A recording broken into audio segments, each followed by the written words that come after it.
Alrighty.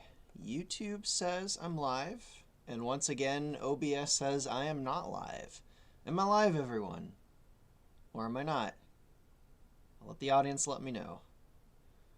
It looks like I'm live on the YouTube window I have open. Alrighty. Let me make sure I don't have the double sound thing going on. Okay, cool. It does look like I'm live. This is the second time where YouTube says I'm live, but OBS says I'm not live. So I don't know why OBS has been doing that lately, but as long as it works, who cares? Hello, everyone. Let's see. Got a few people in the audience, so I'll wait for some more people to come in before I start. Okay. Apparently you can both see and hear me. There is a possibility of Estelle showing up in this stream.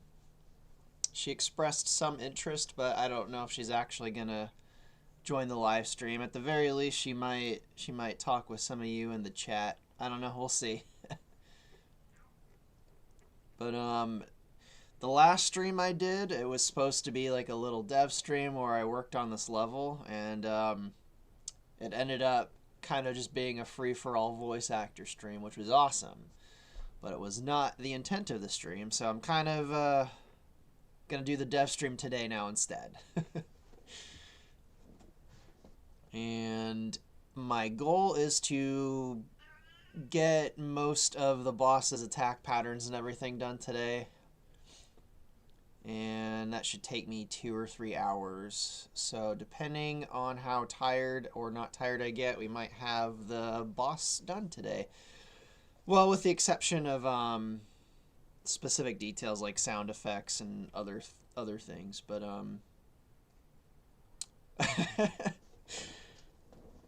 everyone keeps asking about Fox in the Mario movie. We talked about that a lot in the stream the other day, but if you weren't in the stream, then if you missed that live stream, then my I guess the TLDR summary of my opinion is shrug. I don't know. Might be nice, it might not be nice. I guess we'll find out. I have no idea if it's just a cameo or if he's gonna be in the whole movie. I personally have no interest in Mario movies, so I don't know. Guess we'll wait and see. Ladies Man asks, have you and Aspherian ever talked? Yes, we're actually in the voice actor Discord for both of our projects is actually the exact same Discord. So he was just talking earlier this morning.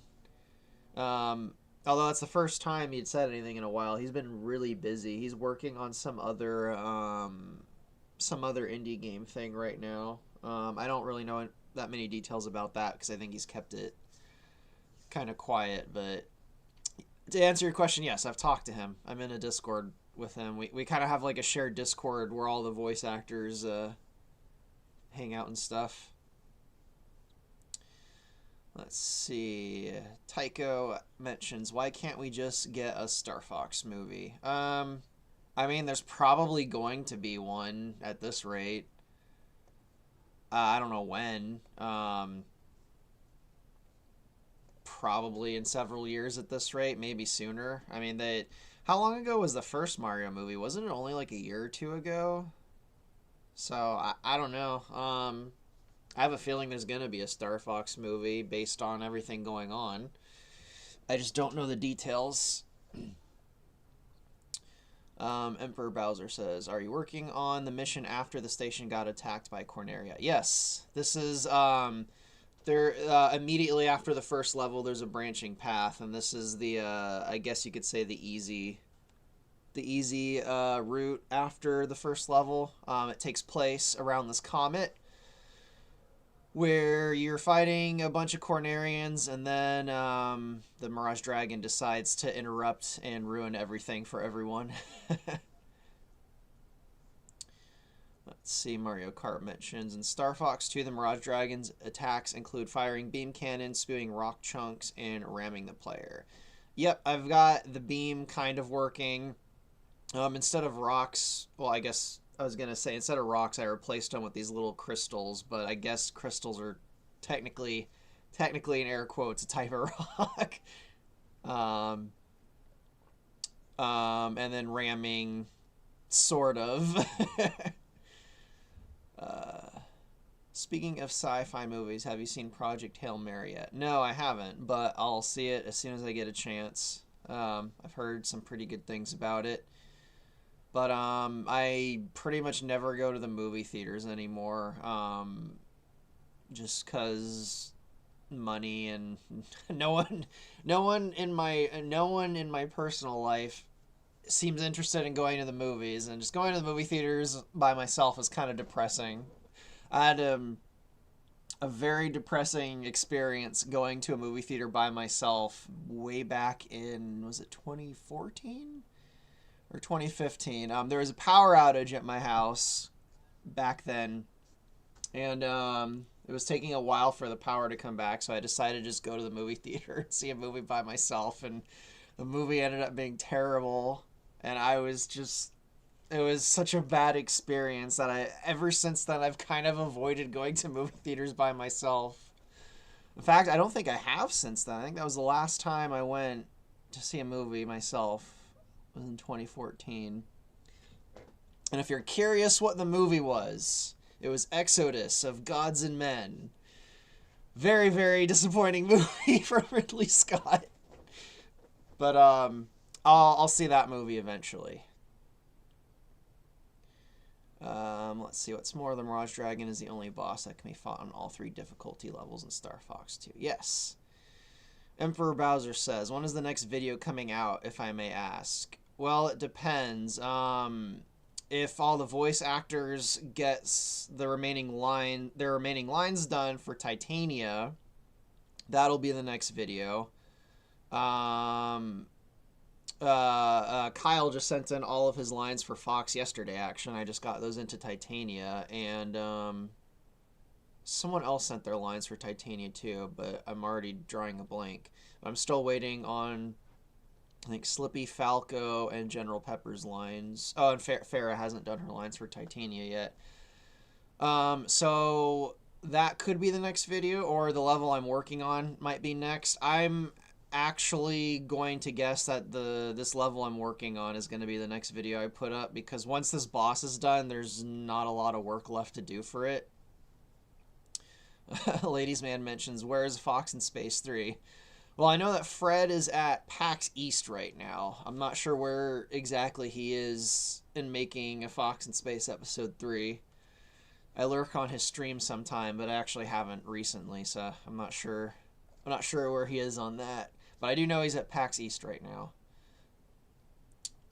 Yes, Exodus Gods and Kings. I was very disappointed by that movie. It was not a good theater experience.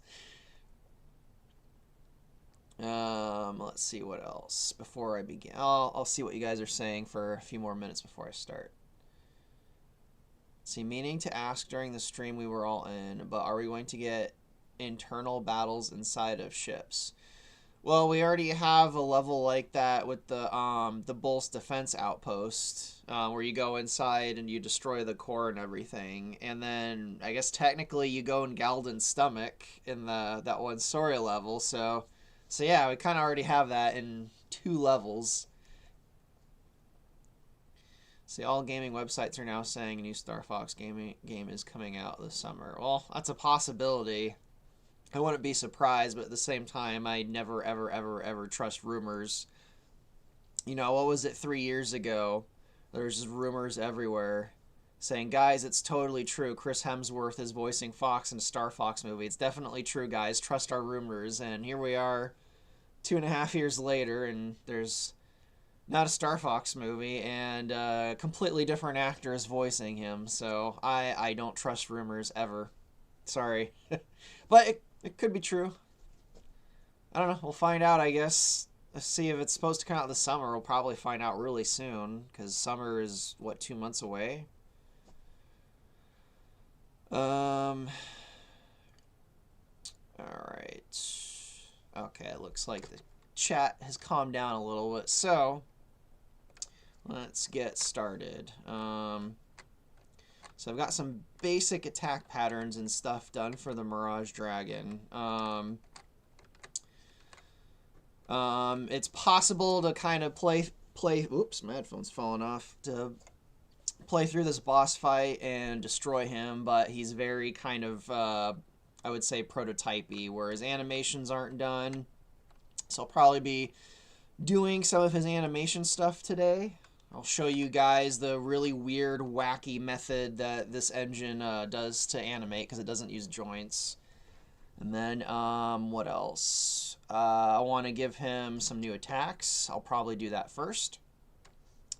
And then I might add in all the dialogue today. I probably won't get to adding in the dialogue because, one, it'll take a while to just type it all in. It's probably really boring to watch. So I'll probably put in all the dialogue after the stream. What else do I want to do with this boss today? I think I'll focus on getting his attacks and his animations done, because that should probably take about an hour to 2 hours, which is a good length for the stream. So let's see. Let me make sure I didn't miss anything you guys were saying. Wonder what General Pepper thinks of Star Fox attacking his forces. He's probably worried because he knows how good Star Fox is. Tycho asks, is this at the end of the Soria arc? This is after Soria. This is like 6 months to a year after Soria.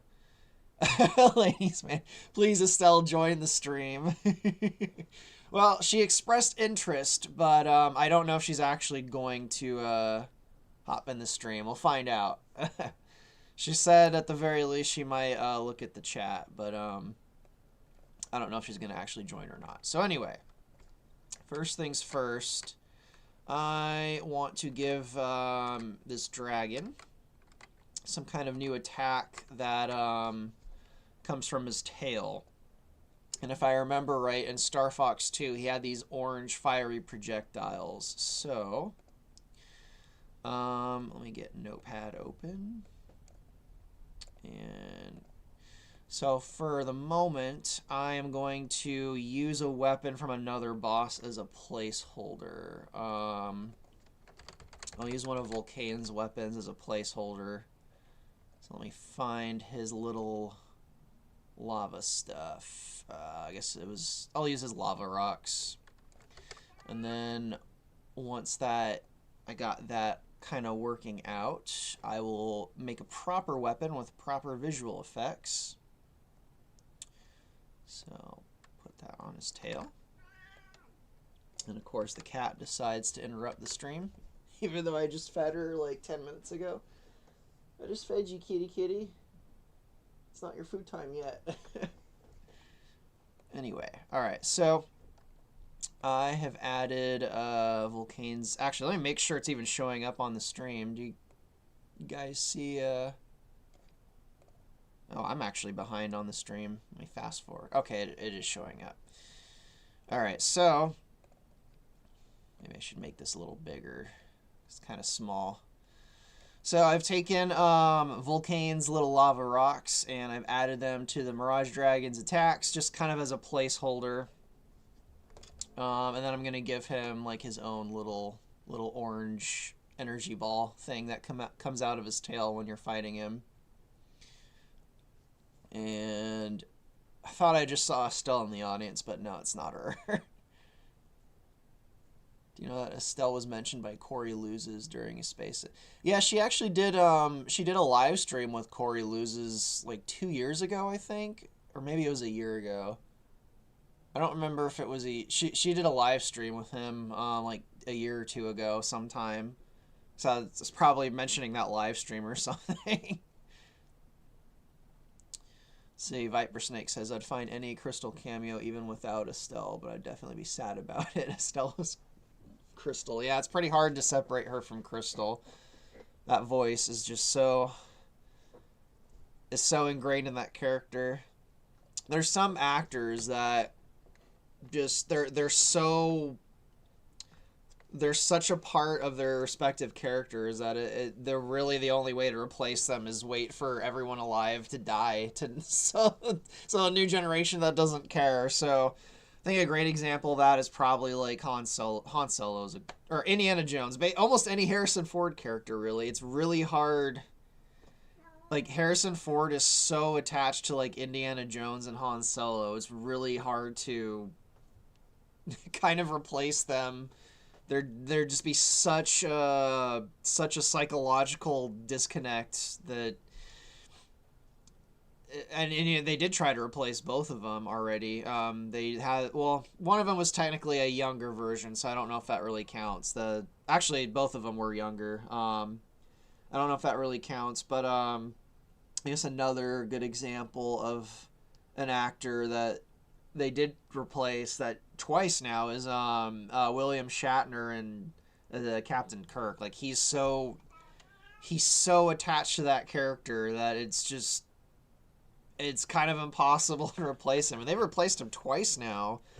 And Chris Pine actually does a pretty amazing job. He's a great actor, but he's not Kirk. There's quite a few other characters like that are just.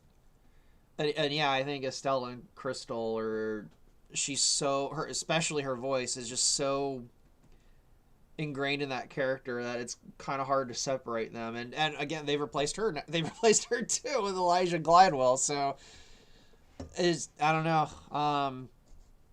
But yeah, I agree. It's really hard to separate her from Crystal.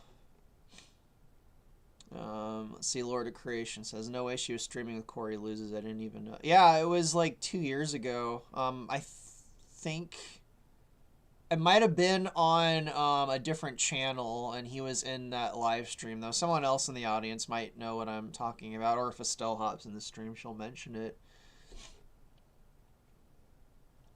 See, Viper Snake says one of the reasons why Estelle is so beloved by the fans is because she's such a nice person, especially. Yeah, she really, really likes directly interacting with fans in a way that I don't think I've ever really seen with a voice actor or an actor before. She's really heavily involved with interacting with and working with fans. And it could be just because she has no like contracts with Rare or Nintendo and she's able to kind of get away with that maybe. I don't know.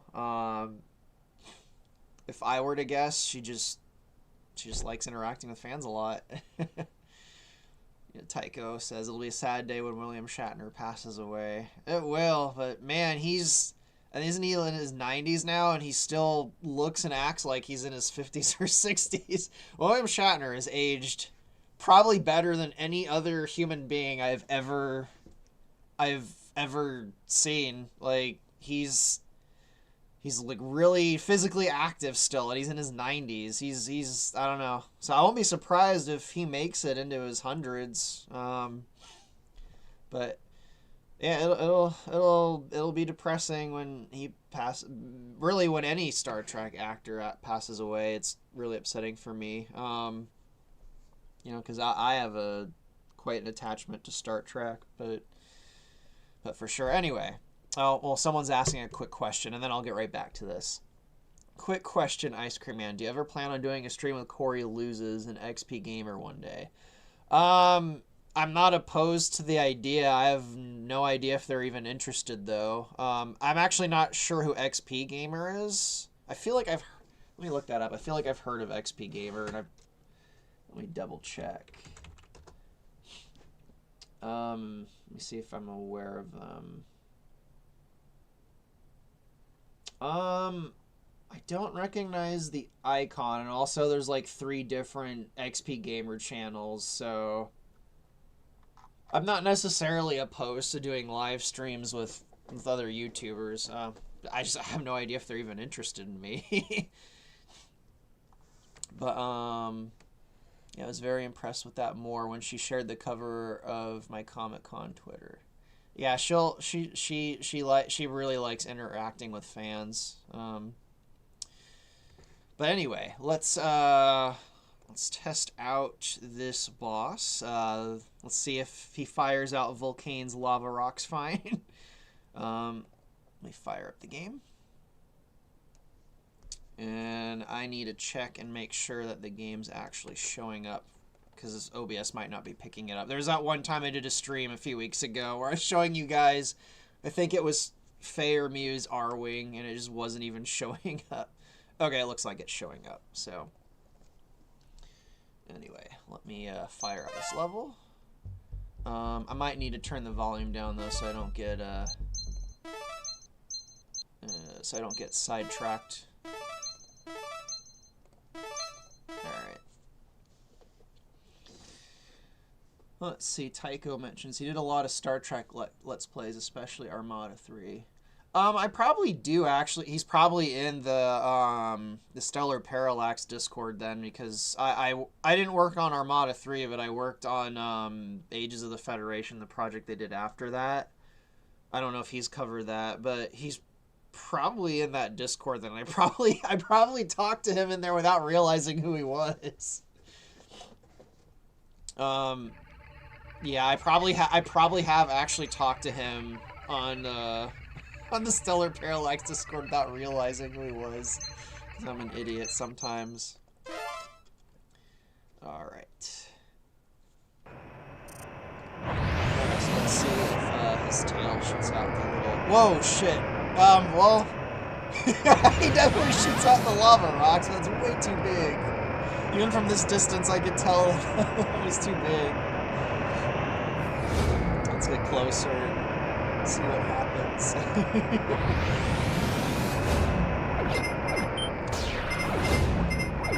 Now it doesn't look like he's firing little homing crystal thingies. Fine.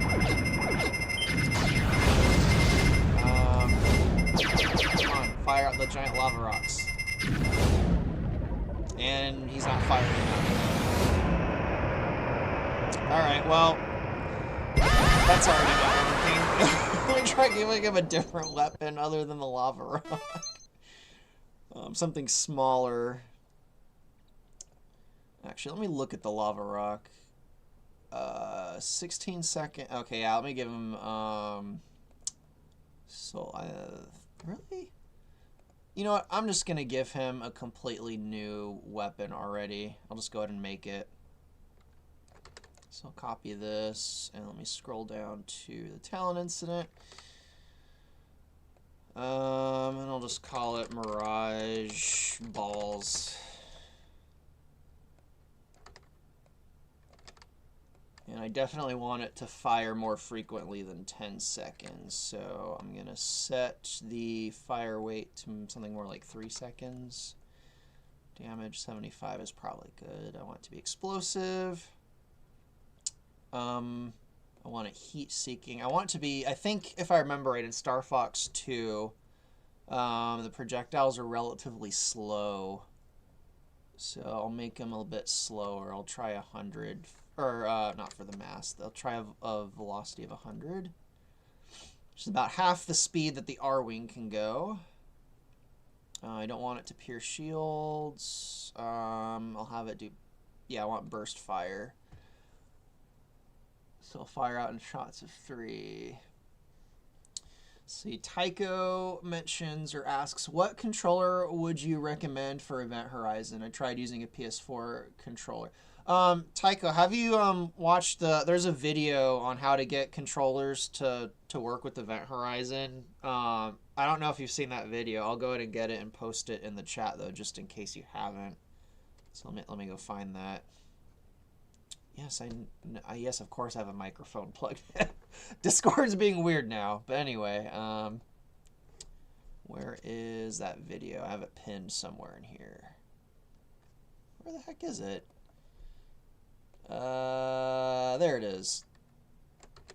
So I'll go ahead and post that in the chat. And hopefully that helps you get the controllers working. I just got a new controller the other day, which works fine with Steam, but I can't seem to get, I can't seem to get this controller to work with any freaking emulators, so I don't recommend this controller unless maybe I'm doing something wrong, but I can't get it to work with any freaking emulator. Let me put that back up. I have disrespected that magazine by knocking it over. For shame. Let's see. Okay, you haven't seen that. That video will probably help you get it to work. It's using Steam as kind of like a middleman software for the controllers to work. Chivava says, have you seen an animator who does Star Fox with MMD software? Is that Sanimations that you're talking about? If so, yeah, he's actually, I've given him some of the behind-the-scenes voiceover stuff for his animations. Unless you're talking about someone else. Sanimations is the only one I'm aware of. And, of course, tons of people are messaging me on Discord now. Yeah, anyway. So let me get back to this weapon here. So no pierce shields. I'll change the visual effects.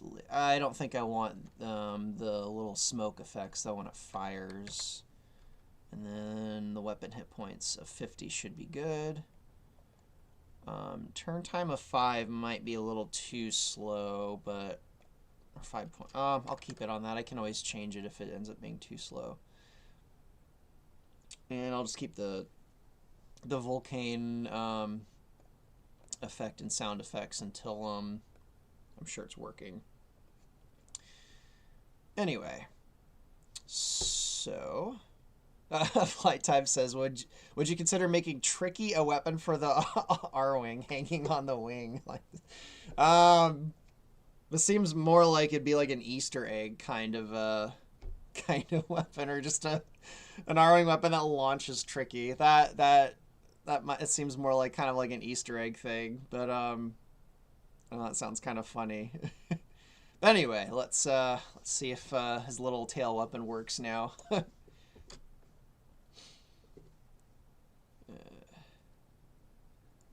See, this level doesn't have a ton of stuff in it yet, so it should load pretty fast. I think it loaded pretty fast the first time. Oh, I lost the stream. Let me go back to it. There we go. Let's see, Ice Cream Man. I got a quick question involving Corey Losses. Have you seen his mods on Empire at War? Yes, I've played Thrawn's Revenge. I haven't played Revan's Revenge or Fall of the Republic, but I played Thrawn's Revenge like two years ago, I think, and it was awesome. Was he involved in the Sins of a Solar Empire Thrawn's Revenge? Because I played that one, I like that one more. I don't know if he was involved in that one. I think he was, but yes, I've played some of the mods he's worked on. Anyway, let's start it up. So,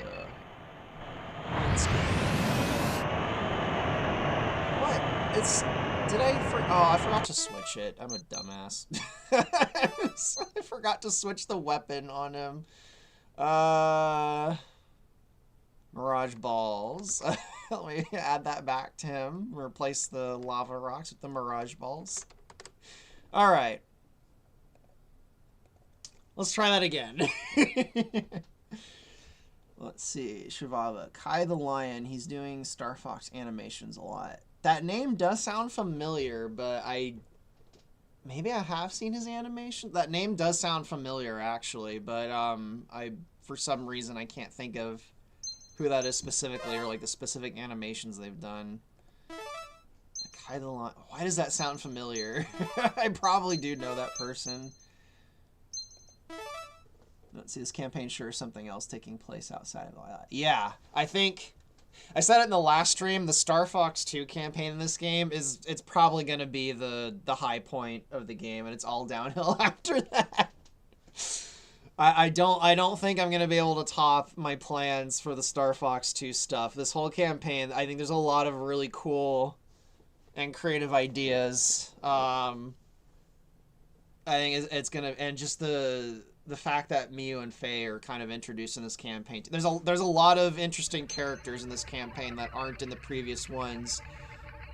You know, Miu and Faye come back in the future, but some of the characters in this campaign aren't in the future, and I don't know. I think this is going to be the best of the campaigns, but I don't know. Maybe I'll surprise myself. Maybe the campaigns after will be even better.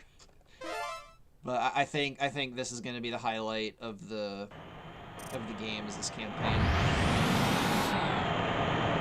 It's just such an interesting and cool, even like visually, the kind of like visual style of Starhawk's 2 Elite is really cool. It's kind of like grunge 70s almost. Alright, let's see if he fires his fiery orange balls. Like he's...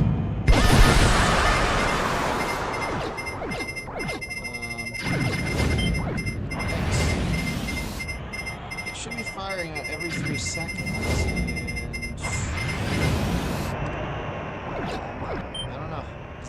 He doesn't look like he's attacking at all, so that's a bad sign. Great.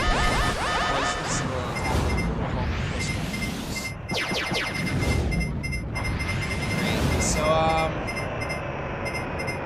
something's going on with his, you know what? I think I know what's wrong. I think I put them on the wrong weapon, actually. No, I didn't, because he fired the giant lava. Let's see. Let me go check. Let me check in here. Let me go to initials. No, it's in weapons.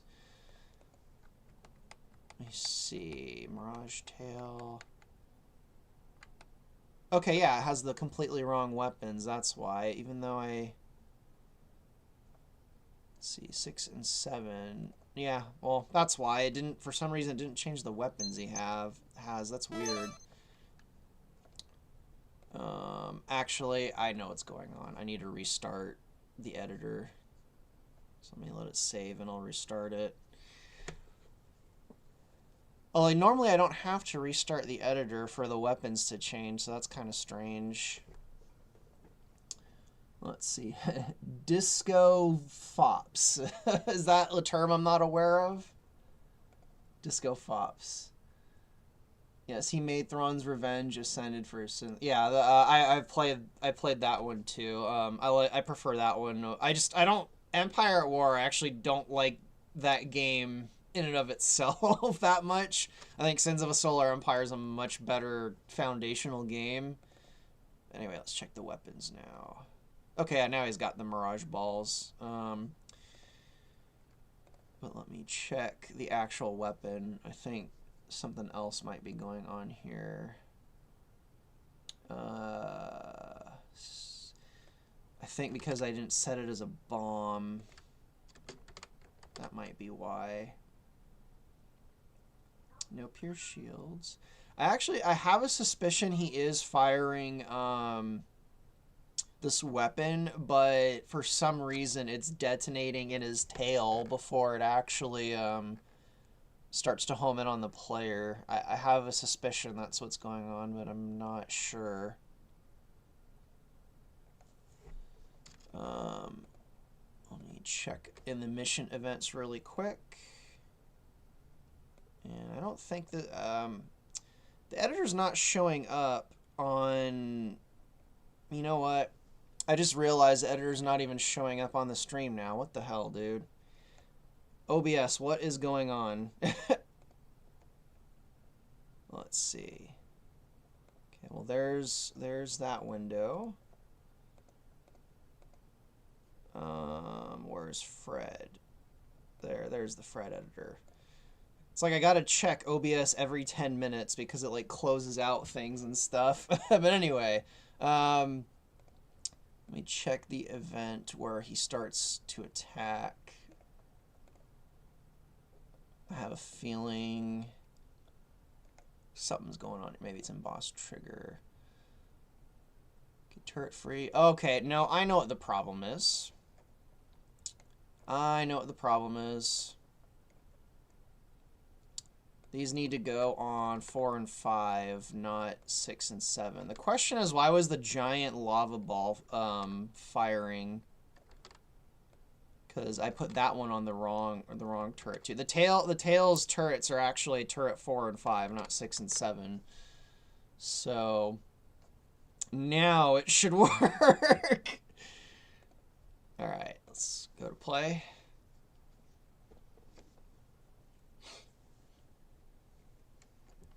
And let me make sure OBS is actually picking up the game. Okay, OBS is picking up the game. Good.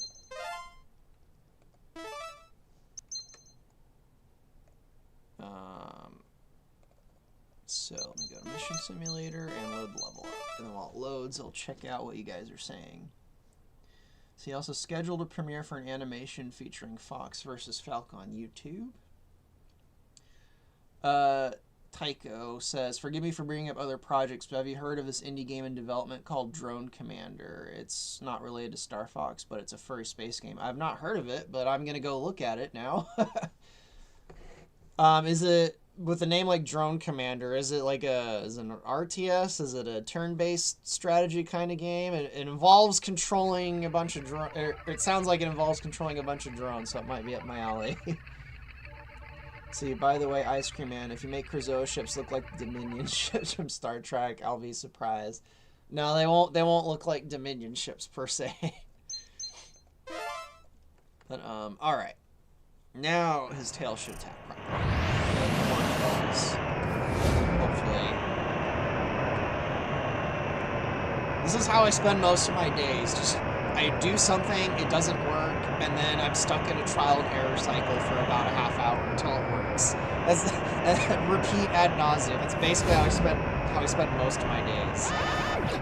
Okay, now, all right, it's working now. There's the volcano lava balls. I don't think they're.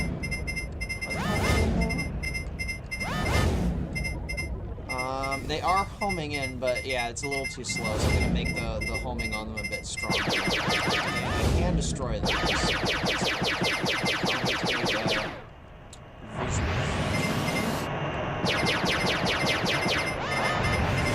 That's working. I'm going to try destroying them. I turned the music all the way down. So when I first got this boss working yesterday, or it might have actually been the day before, or whatever, when I got him working, the tail was moving so fast, I could like barely hit the tail. So I made it so that the speed of the tail, it'll randomly oscillate between going really fast and really slow, so it gives the player a chance to actually hit it. But yeah, the tail was moving so fast, I could barely hit it. Yeah, it's much easier to hit.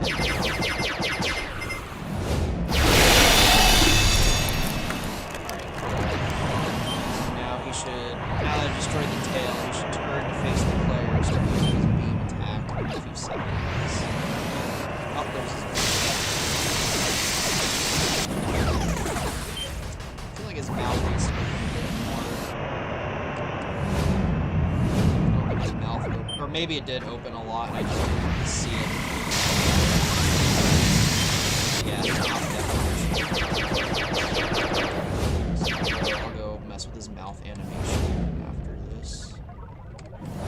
Alright, he's facing me. Yeah, his mouth. I'm not sure if I like that visual effect for his horns too. I also feel like I wanted to do some kind of animation with his head.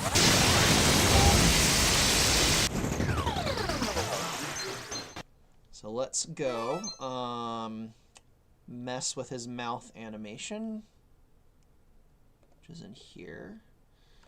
Oh, I'm already on it. Okay, I know why it's not working, because it's actually not set to the proper joint. I think it's just mouth, not L mouth. So that is why his mouth is not opening, because I didn't even put it on the right. I didn't even put it on the right submodel. So that'll probably fix his mouth instantly, unless I put the value wrong and it like goes up into his head. But anyway, let me go back to the Mirage balls and look at some of my visual. I'll look in my database of visual effects and see if there's some orangey thing I can use.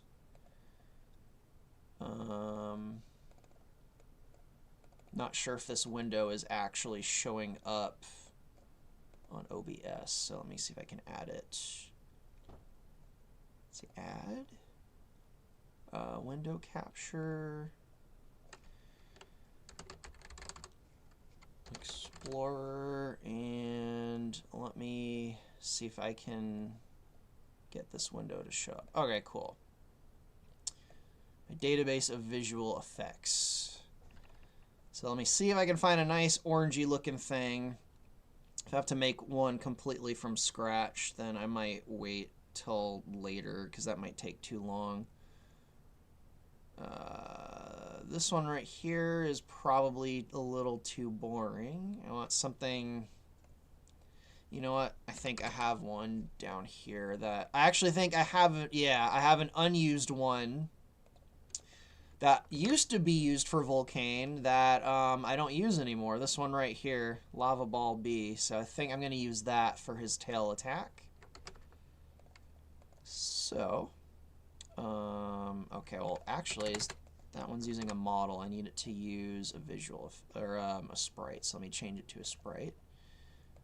I'll just copy the sprite thing. And I'll replace the model with the sprite. Lava Ball B. Don't need a head-on bitmap because it's going to be the same. It's going to look the same from every direction. I want it to glow like an orangey color, so let me get the RGB values for that. The RGB values I want are 240 by 150 by 100. So let me put that in. So 240 in red, 150 in green, and 100 in blue. And then the outer halo will just be dimmer, so I'll just reduce those all by 100, or I guess 50 for the last one. Maybe like 25. I want it to be a little bit smaller than it looked.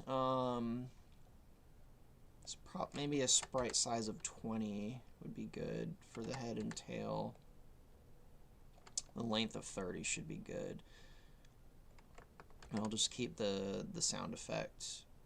Anyway, let me check on the chat.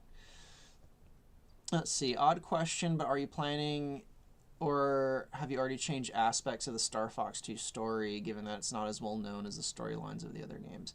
Yeah, I feel like I've probably, I don't know if change is the right word, because there really isn't much of a story going on in Star Fox 2 other than Andross has invaded Corneria, go blow up all of his stuff. So I would say I've just added a lot more of a lot more stuff to it. Sorry, I just noticed Toontone's comment.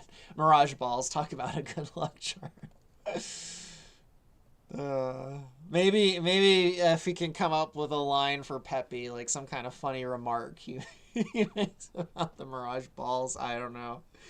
If you could think of something for when you get to doing his lines for this level. Let's see. Hey, I saw this channel recently and watched many of the videos. Very impressive stuff. Thank you so much. I'm glad you and a bunch of other people seem to like my stuff. We're in Super Nintendo's Star Fox 2, I see now. Yes, the next segment of the game I'm working on is all based around Star Fox 2. Let's see.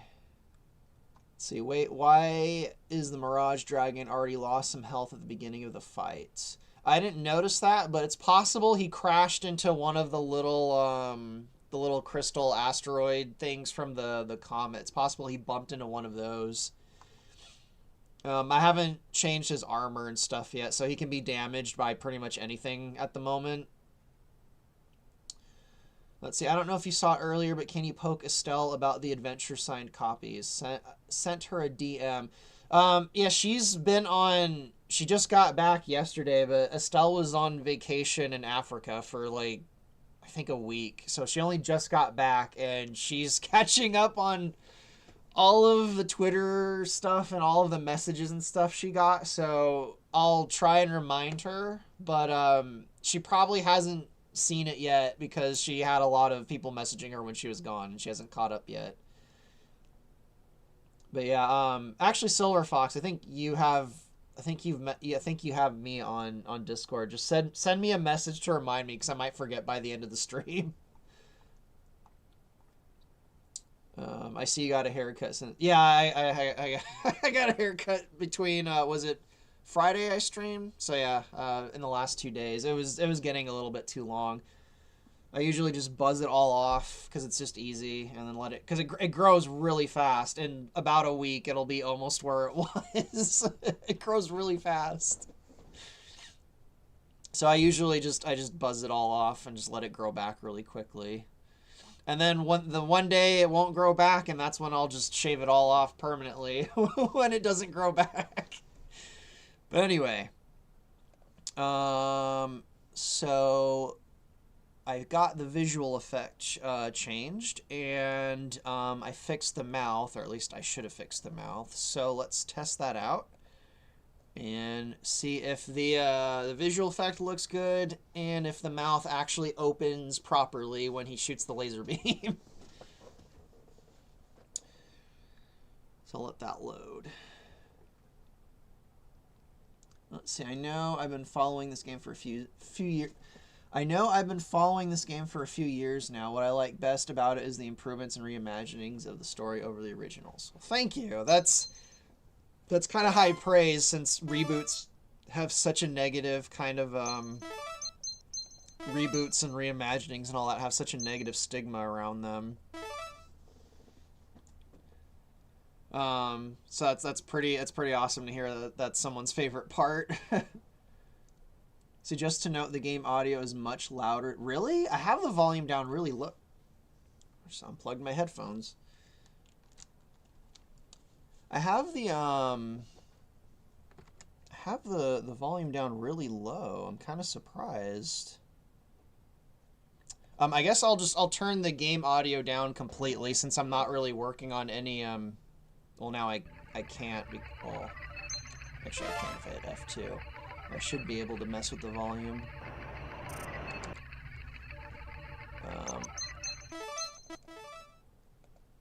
Alright, hopefully that will get rid of the game audio, which I technically don't need for this, so, because I'm not doing any audio stuff.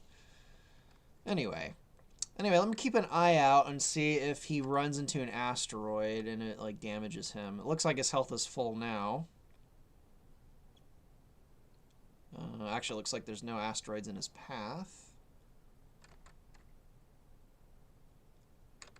Yeah, he's not running into any asteroids, so I'll just have to keep an eye out for that every time I... oh, he might hit that one.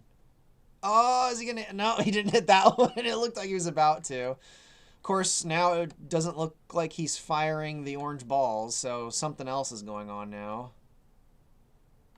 Now he's not even... It says launch, though, so are they invisible? Doesn't look like it. Oh, there they are. I see them now. I didn't... Okay, yeah, that looks closer to what I imagined, so I'll probably... Although they're a little elongated, I want them to be more round. They look a little too elongated for my taste. Also, it looks like the animation on them isn't working, or it's going too slow. No, I see, yeah, the animation on them is working, but it's... I think that I set the frame rate to something a little too slow. Okay, there we go. Yeah, now he's firing all of the little orange... the orange Mirage balls. Okay, and they can be shot at and destroyed. Good. I want them to be... Actually, what do you guys think? Do you think these should be destructible, or should they not be destructible? They're kind of slow, so I have a feeling they shouldn't be destructible, because it's really, really easy to shoot them down, although I still need to make it so that they have a stronger homing rate. But yeah, it looks like that's working. Anyway, let me try destroying his tail and see if his mouth animation works properly now. Need to get closer. Now his tail isn't even taking any damage, even though I'm hitting it. What's going on? Oh, there, now it's taking damage. That was weird. It wasn't taking damage for a second there. It's possible the collision box on it is borked. Yeah, it's not taking damage. Oh, there we go. It's weird. Is it only taking damage from underneath? try getting on the bottom side, and or I guess that's the top side. It might be only taking damage from the top and not the bottom, which means yeah, it's only taking damage from the top, and oh no, it just took damage from the bottom. Huh. Whatever, there's something weird going on with the little collision box sphere thing on his tail, but I'll look into that in a little bit. Okay, his tail's gone, so now he's going to attack with his beam. So let him turn. There we go. And his mouth is not opening at all, which means either I still set the joint to be wrong, or I set it to open the opposite way, which is what I suspected I did. Yeah, his mouth isn't even opening at all. I mean, it is opening a tiny bit, but so a few things I need to do now. Let me open up his model in POF tools.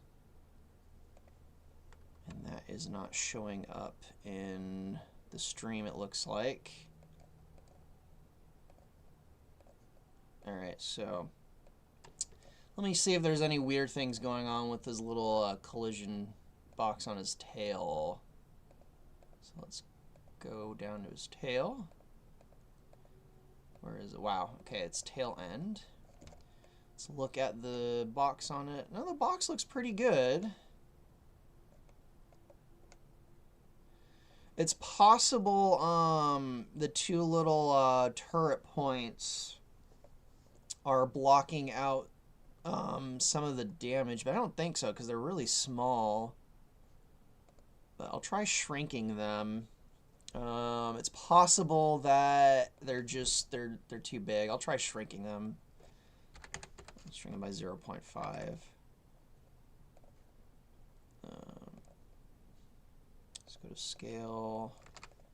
Shrink the two little points where the the orange balls fire out. But yeah, the collision box looks just fine, and the radius is more than fine. Maybe it should be a tiny bit bigger. I'll set it to 200. I'll go ahead and make the collision box a bit bigger too, just in case. But I'll set it to just even 100 across the board. At least for the width.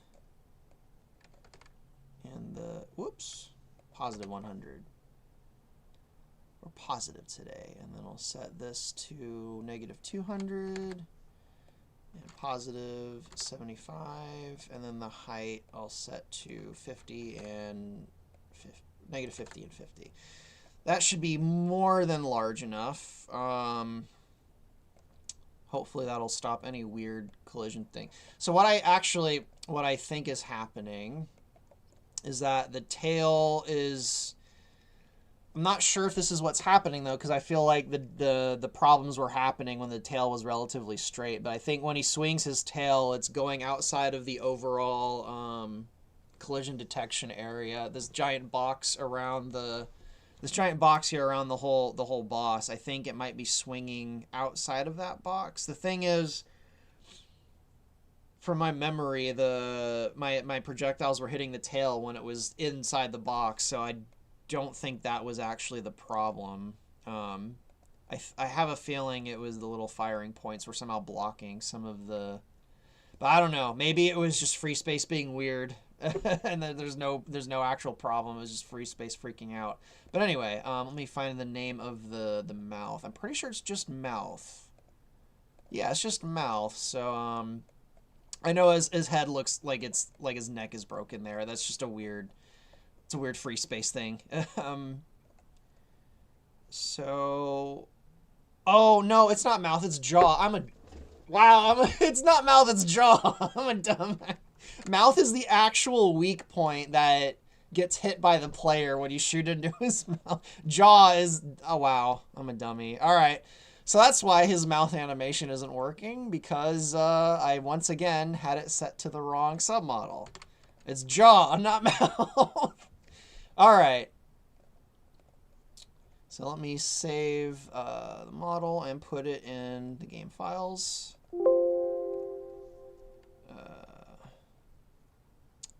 It's in the model folder. It's in the comment folder. I actually don't think this window's showing up on the stream. So if it looks like I'm just talking to nothing, it's because some of the windows I'm using aren't showing up on the stream. I probably could just do a full window capture, but the last time I tried that, it messed up, and it might mess the whole stream up if I do it in the middle of the stream. So unfortunately, it seems like I'm stuck doing just window captures right now. But anyway, that's in the right folder. And then, oh yeah, I also wanted to change some of the details of the Mirage balls. Okay. Oh yeah. Duh. I set the length to 30 instead of 20. It should be the same as the head and tail radius, which is why they looked elongated and not round. Let me check the frame rate of the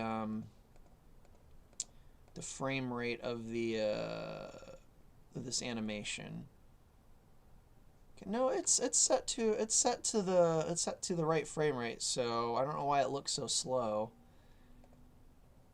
It's possible the animation is slow and I just don't remember because it's been so long since I used that sprite for anything. The last time I used it, it was for one of Volcane's attacks that I ended up replacing with the actual like model of a lava rock. So it's kind of just been floating around for a while. What else? Oh yeah, I was going to make the homing a bit stronger. So I'll change the turn time to 2.5. And yeah, I want the view cone to be 360 degrees. And I just realized this window's probably in the way. No, it's gone. All right. Okay. Let's test it out now. If this is getting too boring, just let me know. And let me know in the chat. Redzu778 says, would it be possible to program the balls so that they gradually speed up after being fired? Yes, that is possible using an animation curve. That is possible, so I might do that then. At the moment, there's only one weapon in the game that technically uses that, and it's the artillery cannon on the Landmaster. It technically speeds up the longer it's in the air before gravity starts to pull it back down. But at the moment, none of the other weapons actually use a speed ramp up. So that's a possibility. I might do that, where they speed up as time goes on. Well, let's see what else you guys are saying while it's loading. Again, absolutely gorgeous design for the. I think Mirage Dragon. Thank you. Yeah, I wanted something crystalline, which I thought was pretty cool, because the original Mirage Dragon, like a lot of the things in the Super Nintendo Star Fox game, it's just blank flat polygons with like flat color textures, so it's kind of hard to make out if it's a machine or if it's organic or whatever. And I'm just like, I'm gonna do neither. I'm gonna make it a rock. So it's like a shiny crystal creature that lives on this crystalline comet that the level takes place around. See, Servo says, really curious if it could work on Linux. As far as I'm aware, both Gnosis and this game will work on Linux. I've tried using Linux, but I'm a tech boomer and I couldn't really get it to work. But as far as I'm aware, it does work on Linux. Other people on Linux have gotten it to work. It should work on Macs also. Now, it's possible there'll be some weird like visual wonkiness on different operating systems. I'm not sure. But the game should run on Linux. Let's see what else you guys are saying before I start. Okay, I saw that comment earlier. See, Neo, I'm probably going to pronounce your name wrong. Neoilvar. Hi, we want more cinematics with Mio Links. I don't know when I'll do another cinematic with Mio Links, but she's in this level that I'm working on. She and Faye are going to be in pretty much the next what, 18 is, I think there's 18 levels in each campaign, so the next 17 levels. As far as like an actual animated cinematic, I don't even know when I'm doing the next cinematic. Cinematics depend on getting voiceovers from the actors so I can lip sync them. At the moment, I think the next cinematic I'm working on is one in the Lilat Wars. It's a relatively short cinematic, and it's technically when Andros makes his first appearance in the game. So yeah, hopefully that answers that question. See, in general programming, a boss live is a pretty cool stream idea. Yeah, I mean, I did some of these dev streams a year ago. But I kind of stopped doing them because I was at the very tail end of the Soria campaign and I really wanted it to get out. And because I'm multitasking with the chat and stuff, I work much slower during these dev streams. So when I was doing those last like 2 levels of the Soria campaign, I kind of and it wasn't just not doing the live streams. I kind of like shut out. I basically had no life until like the middle of June. And even now, like these dev streams, I kind of have to like push myself to do them because I'm like, man, I'm gonna go kind of slow and not get nearly as much work done. But so I don't think I'll dev stream every single time I work on the game, but I think maybe like at least once a month I'll just kind of do a dev stream to show you guys what I'm working on. Maybe I'll do dev streams specifically for bosses of each level. That might be a cool idea. Like when I do the attack patterns and stuff for the movement and attack patterns for bosses, maybe that'll be a thing. We'll see. But I'll try and do more of these, but I probably won't do them every single time I work because it slows me down. It slows me down too much trying to interact with the chat to do this every day all the time. See, Tycho says, is it true you're having this arc take place outside of Lilat? At least half of it takes place outside of the Lilat system. It's a war between the Lilat system and another system, so you're kind of going back and forth between the two systems or whatnot. There are going to be several levels that take place in the Lilat system. In fact, not the alternative level to this, because there's a branching path right at the start. I think it's the level after this. There's a branching path, and one of them takes place on the Meteor Battle Base from Star Fox 2, which is the amusement park on the asteroid. That's technically in the Lilat system. Eladard is going to be one of the levels, which is also in the Lilat system. So there's going to be a few levels that are still in the Lilat system. There's also... let me see how many more are also in the... You know what? Let me just bring it... Well, I'll bring up my chart on the stream after I test whatever the heck I was just testing. And I'll show you guys the kind of level plan I have. But let me do this first. See if his orange Mirage balls are working and if his mouth is actually opening up now when he attacks with his beam. Now that I put the right... Oh, yeah, I just noticed his health bar is a little... He does have a bit of damage there. I think he's colliding with one of the little crystal asteroids. See, is he going to crash into that one right there? No, he's not going to crash into that one. Boop. I almost crashed into it, though.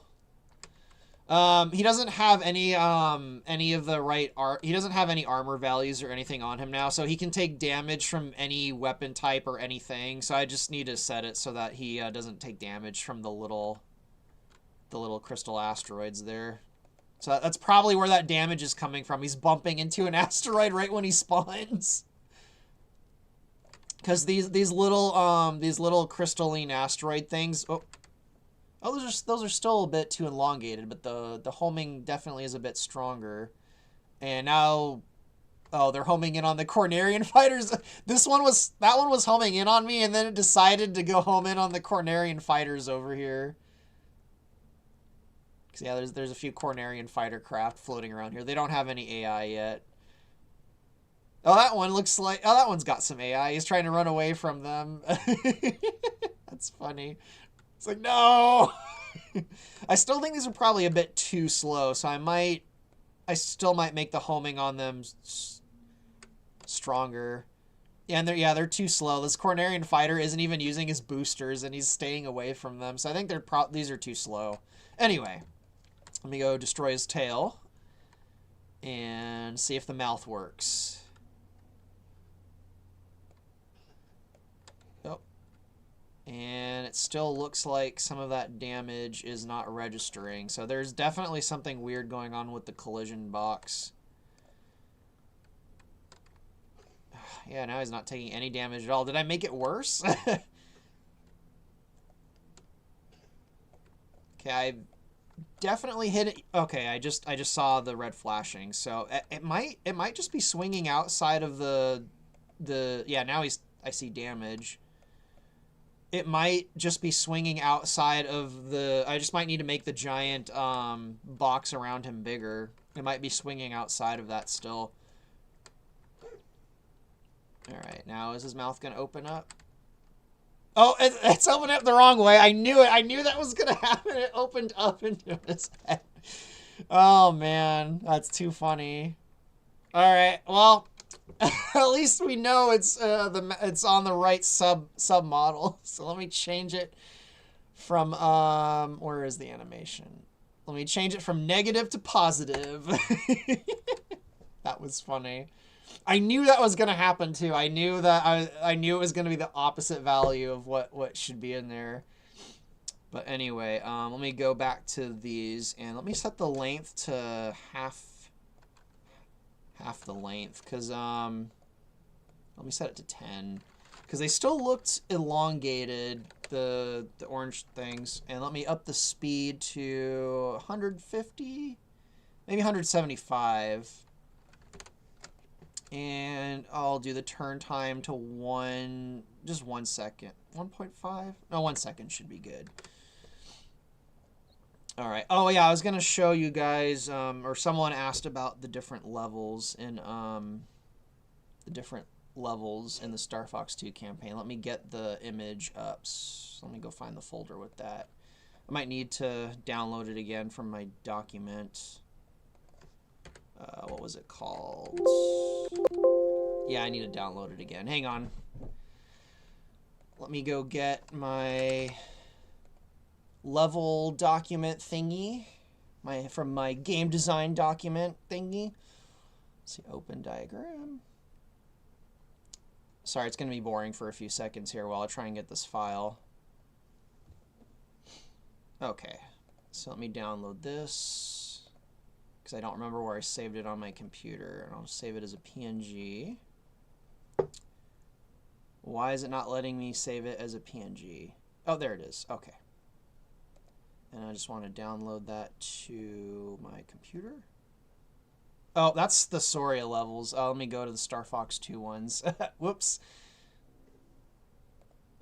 Set that to 2 and download as a PNG. Okay.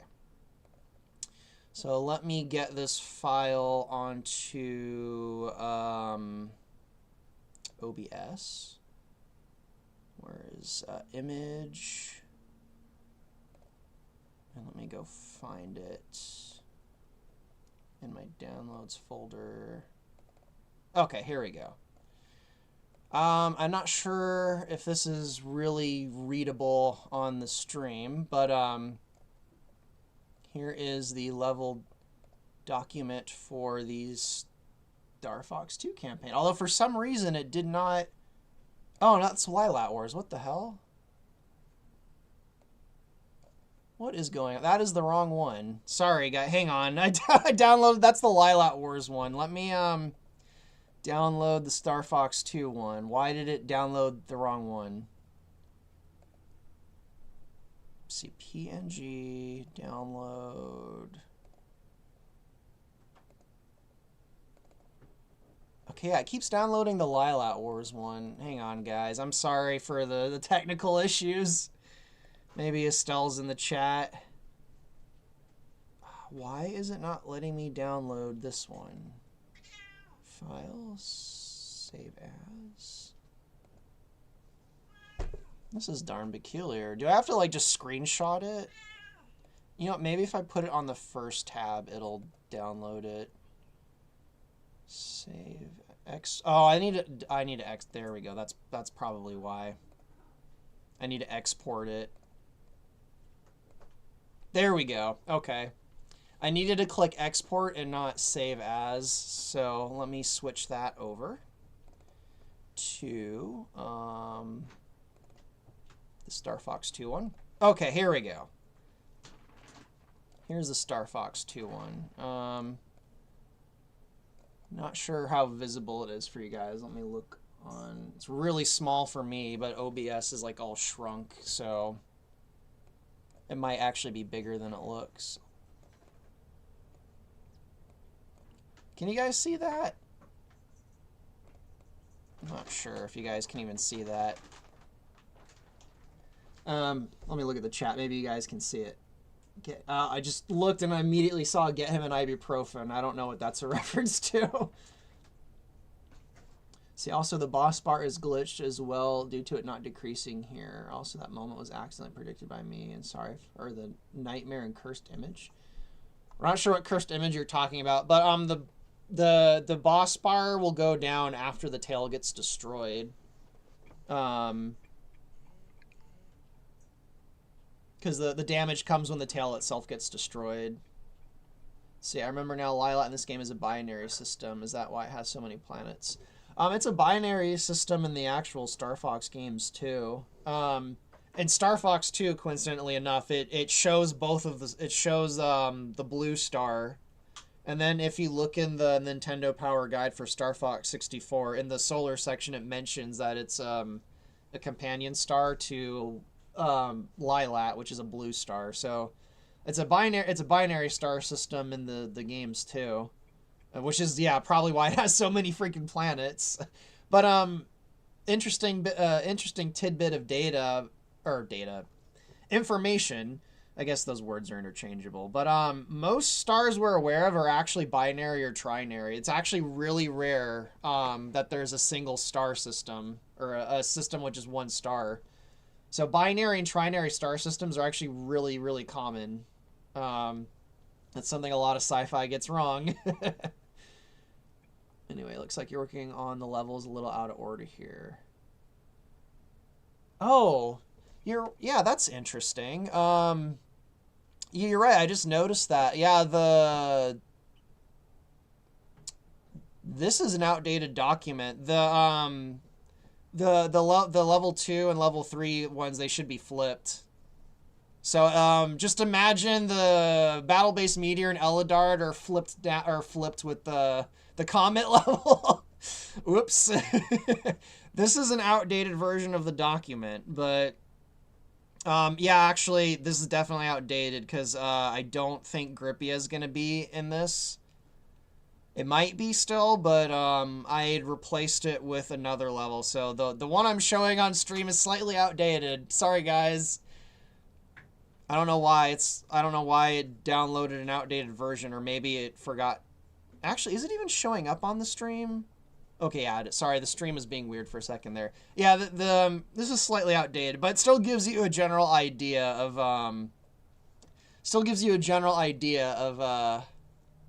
what's going on. I also think Area 3 is level 4 and 5 might be swapped. Actually, quite a few of these levels have been swapped around. The Pulsar should be in the 3rd level. So sorry for misleading everyone with this outdated document.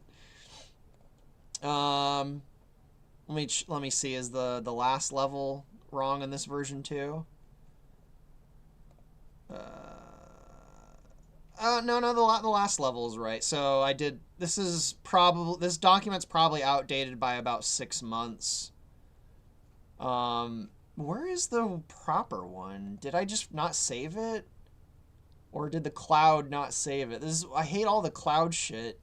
I should have just had a hard copy of this on my computer. Anyway, so yeah, hopefully that gives you guys kind of an idea of what's going on with the Star Fox 2 campaign. Quite a few of the levels are in the Lilat system.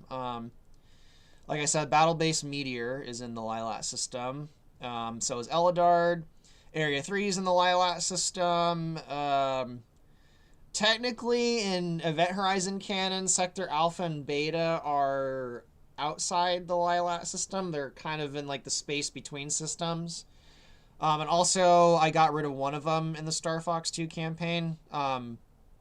I moved Sector Beta to one of the other campaigns just because I thought it would be... I want to do something a little more... Actually, yeah, I think I replaced it with the Lost Battleship, which I have over I don't think you can see it. If you notice over here, I have like in level 8, I have the Lost Battleship with a question mark because I hadn't decided where to put it yet. I'm pretty sure I replaced Sector Beta with the Lost Battleship level, but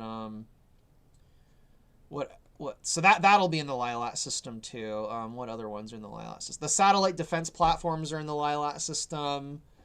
Obviously, the star Lilat Prime is in the Lilat system. So yeah, about half the levels are in the Lilat system, and the other half are in the Talon system, because it's kind of going back and forth between these two galactic powers fighting each other.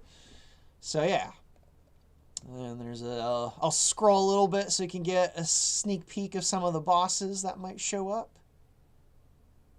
They're mostly, almost all of them are bosses from Star Fox 2, so I guess it's probably not much of a surprise. But anyway, let me move that off the screen.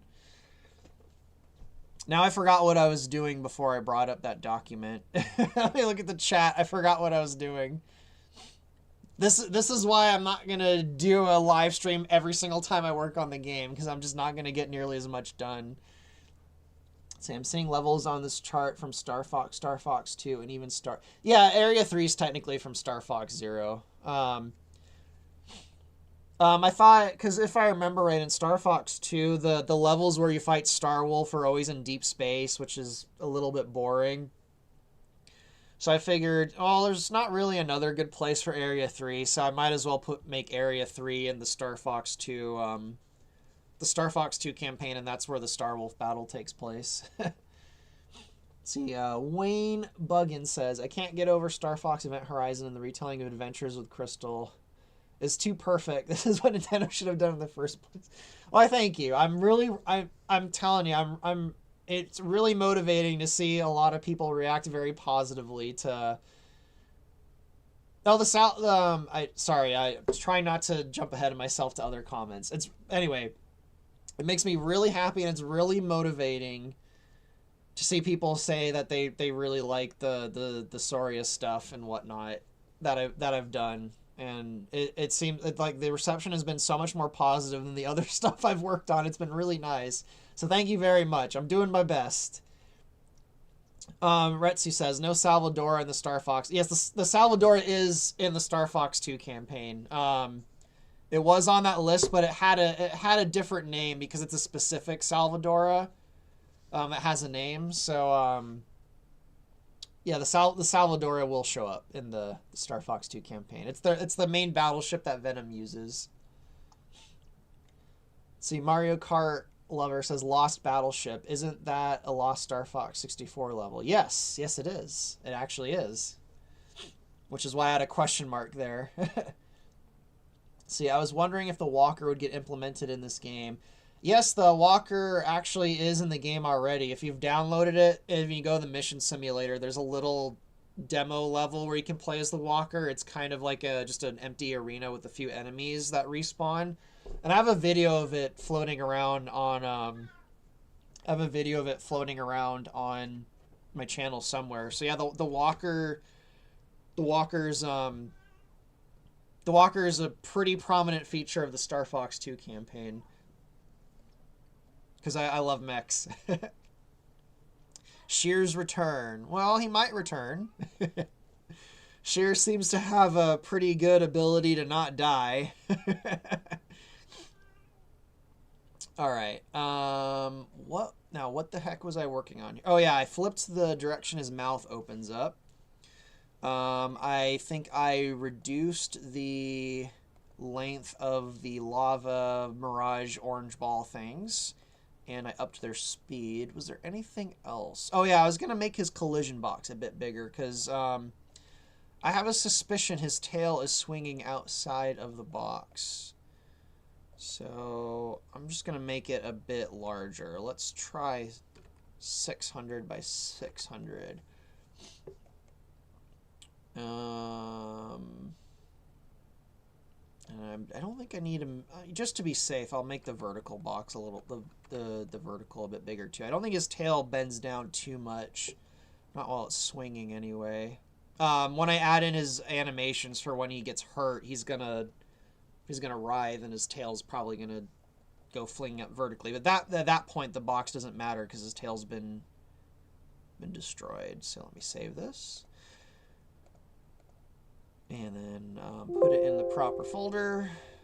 And then we'll go test that out again. And again, and again, and again, and again. Until it works. Paste the Mirage Dragon in there. See, is Shears a villain all his own, or is he working for Andros now? I would say Shears has always been kind of out for himself. Kind of my intention with Shears is that he's sort of like a mirror for Fox, where Fox is a mercenary, and Fox kind of has the freedom to sort of, work for whoever. Fox doesn't really have to pick sides, where Shears, he made a vow of loyalty to Corneria, and he's kind of bound by that, and he's judged by that. So I kind of wanted this sort of mirror thing going on with them, where Fox shouldn't be a mercenary. Oh, my headphones keep unplugging. My goodness. I would get wireless headphones, but I've had so many bad experiences with wireless headphones and mice that I stick with wired stuff. But anyway, the implication is that Fox has a sense of loyalty and whatnot. Kind of like how he's portrayed in the games, and he really shouldn't be a mercenary, where Shears, he's all in it for himself. He's in a way, Shears has more the personality of a mercenary than Fox McCloud.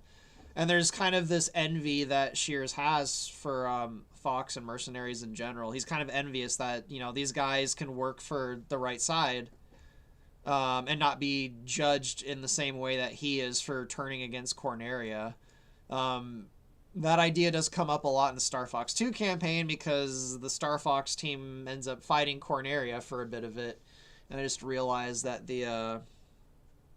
that thing's in the way of the game, so let me get rid of it. So it's not in the way of there we go. Not in the way of the gameplay. But anyway, so I'd say Shears has always kind of been on his own. If someone came along with a better deal, or things were going south with Andros, he'd probably turn against Andros too. That's just he's got the mercenary gene, ironically. See, by the way, regarding the Mirage balls, if you think shooting them down is too easy, could they project big explosions that make destroying them riskier? Yeah, that's definitely a possibility. That's something to consider. So you might actually not want to destroy them. That also might make giving them a slower movement speed a bit more viable, because then it's more about staying further away from them rather than just dodging them, because when they explode, there's going to be like this large explosive radius. I'll try that out and see how it goes. So now this is fired up, let me load the level up. Let me see if I can spot him running into an asteroid right when he spawns. I might have the player spawn a little bit closer because it's kind of far right now. I mean, after this little test run. But see, Jubai Yagami says, hello, this is the first stream I've caught. Welcome to the first live stream you've caught. It might be because I'm doing this one 2 or 3 hours earlier than I normally do them. I got the things I had to get done this morning done relatively early, so I did a stream pretty early today. I work with a lot of people in European time zones right now, so my sleep schedule's usually really... my sleep schedule's sort of in between America and Europe right now. But I was up pretty early today. I was up at normal human hours, so I did the stream a bit earlier than I normally do. Anyway, I don't see any asteroids near him, so he's probably not going to run into one. Yep, his health bar is full. Anyway, I don't need to worry about the asteroid thing quite yet. Are they still elongated? They still look like they're elongated. Okay, yeah, I definitely think that's a much better homing rate. All right, yeah. Now I'll try giving them a large kind of like an AoE damage radius that's relatively large when they explode. Oh, those ones are going after the Cornerian fighters. Anyway, let's see if we still have some collision issues with the tail. It looks like it still didn't register any damage there. Or there. That was definitely in the collision box this time, though, so there's... Okay, now he's taking damage. And now he's not. Now he is. It's definitely something funky going on with the collision there. Now he's taking damage. Yeah, alright, so I'm not sure why some of those hits are not registering on his tail. I'm going to have to probably do a more thorough investigation in that. At least it's possible to damage his tail at the moment. There, now his mouth is opening. That's much better. Although now his beam looks really puny in comparison. So I think I need to make the beam larger. I also think I want to make it so his whole body recoils when he fires the beam. So I'm going to give him an animation so that he recoils backwards when the beam fires. Because, yeah, he looks a little too static right now when he shoots that beam. But at least his mouth opens now, finally. Awesome. Also, do I want the computer predicting his beam? Or do you think I should make it so the blinking beam predictor doesn't show up for him? What do you guys think? Anyway. So now his mouth is working properly. So now I'm gonna make him recoil when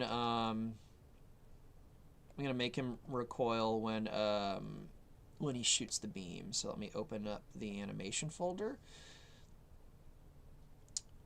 Right here. Here's what I was talking about earlier with the curves. I could give a curve to the orange Mirage ball so that they speed up as time goes on, but I think I'm going to go with the other idea. Instead of making him speed up as time goes on, I think I'm just going to give him a very large detonation radius. So they're more like mines. In fact, I'll actually do that really quick before I do the animation. Let me go to set the detonation radius to 50. And it doesn't have a... Okay, I need to add let me add the detonation thing. Shockwave damage type. That comes after the damage type. Actually, it might come after detonation radius. I don't remember. So I'm probably going to get a crash when I start it up. So I want the outer radius to be 300 and the inner radius to be 50. So if you're within a radius of 50, you'll take maximum damage when they explode. And if you're anywhere in the outer radius, you'll take decreasing amounts of damage the further away you are from the thing. And now let me go to the impact explosion and set it to 300. And let me find... let me get an explosion effect that is more looks more like a sphere, I guess you could say. So let me go to the effects folder and go to my explosions. What explosion should I use? Something a little more spherical. There's a lot to choose from. Maybe just the fireball explosion. I feel like I use the fireball explosion for a lot, though. Yeah, I think I'm going to just use the fireball explosion. I might make an entirely new, more actual, like a more unnatural, perfectly spherical, sphere effect when it explodes. But for now, I'll just use Fireball A, which I use for a lot of explosions, actually. All right, so that should be a pretty large explosion when it blows up. It might even be too much. I guess we'll find out after we test it. But anyway, let me do a recoil animation, which I need to set to not turret firing, but I think turret fired. So that'll happen right after the turret actually fires, and I want it turret 1. And I want this to be translation, not rotation. So translation. Let me make sure this is actually showing up, and I don't think it's showing up in the stream because the effects window's in the way. Sorry about that. Let me move this in a little bit more. So we'll set translation to, let me set it from angle to vector, and it's going to be on the z-axis, probably like -300, not 3,000, -300. 0.5 seconds might be too slow, but 0.25 might be too fast. And if I remember right, the name of the joint everything is attached to is core. So let me check that. Okay, yeah, core. So I'll set it to core. So, I'll change that one to attack B. And this one will be a... No, let me flip those around just to be consistent. Alright, so this will be M Dragon attack B. So now when turret 01 base has fired, he will move back a value of 300. So it'll look like he's recoiling backwards when the beam fires. However, it's possible this time I put 0.25 seconds might make it look a little too fast. So I'm probably going to need to mess with the time. Also, the acceleration is way too slow. Because of the way this engine works, I usually just set the acceleration to 99,999. Should do that with the jaw too. I never really use the acceleration at all, really. So I usually just set it to a very high value. But let me add attack B to a set of animations now. Oh, okay. Well, his mouth, even though it opened up, it still actually isn't working properly because I set it to one of his driven animations. It needs to be in the these animations up here where they're not driven by his movement speed. All right, so we'll test that out now, and then I'll check the chat while the game is loading. I just realized I forgot to shrink the... Oh, I knew it. I knew it was going to crash. Yep, it was the detonation radius comes before. So let me just swap detonation radius before the shockwave. Oh, actually, I need to set the shockwave speed. I'll set it to 100. I feel like there's actually, yeah, the blast force I'll set to 0.2 should be good for the blast force. But I actually just realized I'm missing something, I think. Let me check one of the other things that explodes really quick. Meteor mines. Oh, actually, I didn't even give an explosion radius things for the meteor mines. I need to fix that. Shockwave type. I feel like I'm missing a value, but apparently not. So anyway, let's try that out. See, Nintendo treats Star Fox specifically like a Cornerian Special Forces unit. Yeah, I agree. They don't feel like mercenaries in the Star Fox games at all. I don't even think money comes up in Star Fox Assault. To be fair, the Aperoids are kind of an existential threat. But like, if I remember right, the idea of money isn't even brought up in that game. They're very much treated. Yeah, they aren't even invited to help. They just show up at the beginning of the game. Like there's some kind of like rogue special forces unit. I agree. The only game I feel like that really treats them like actual mercenaries is Star Fox Adventures of all games. Like in that game, they're clearly not affiliated with the Cornerian army. They're sent to do dirty work that doesn't even involve the Cornerian army, and right away they're motivated by money more than anything else. That's the only game in the series where they're treated like actual mercenaries. And that's actually something that's always bothered me. At least in Star Fox 64, you know, you get paid at the end of the game. And Fox has personal investment because Andros, you know, killed his father. So in Star Fox 64, I kind of let that slide a little bit. But, wow, my throat's drying out. Here I am hitting my 40s and my voice is cracking like I'm 12.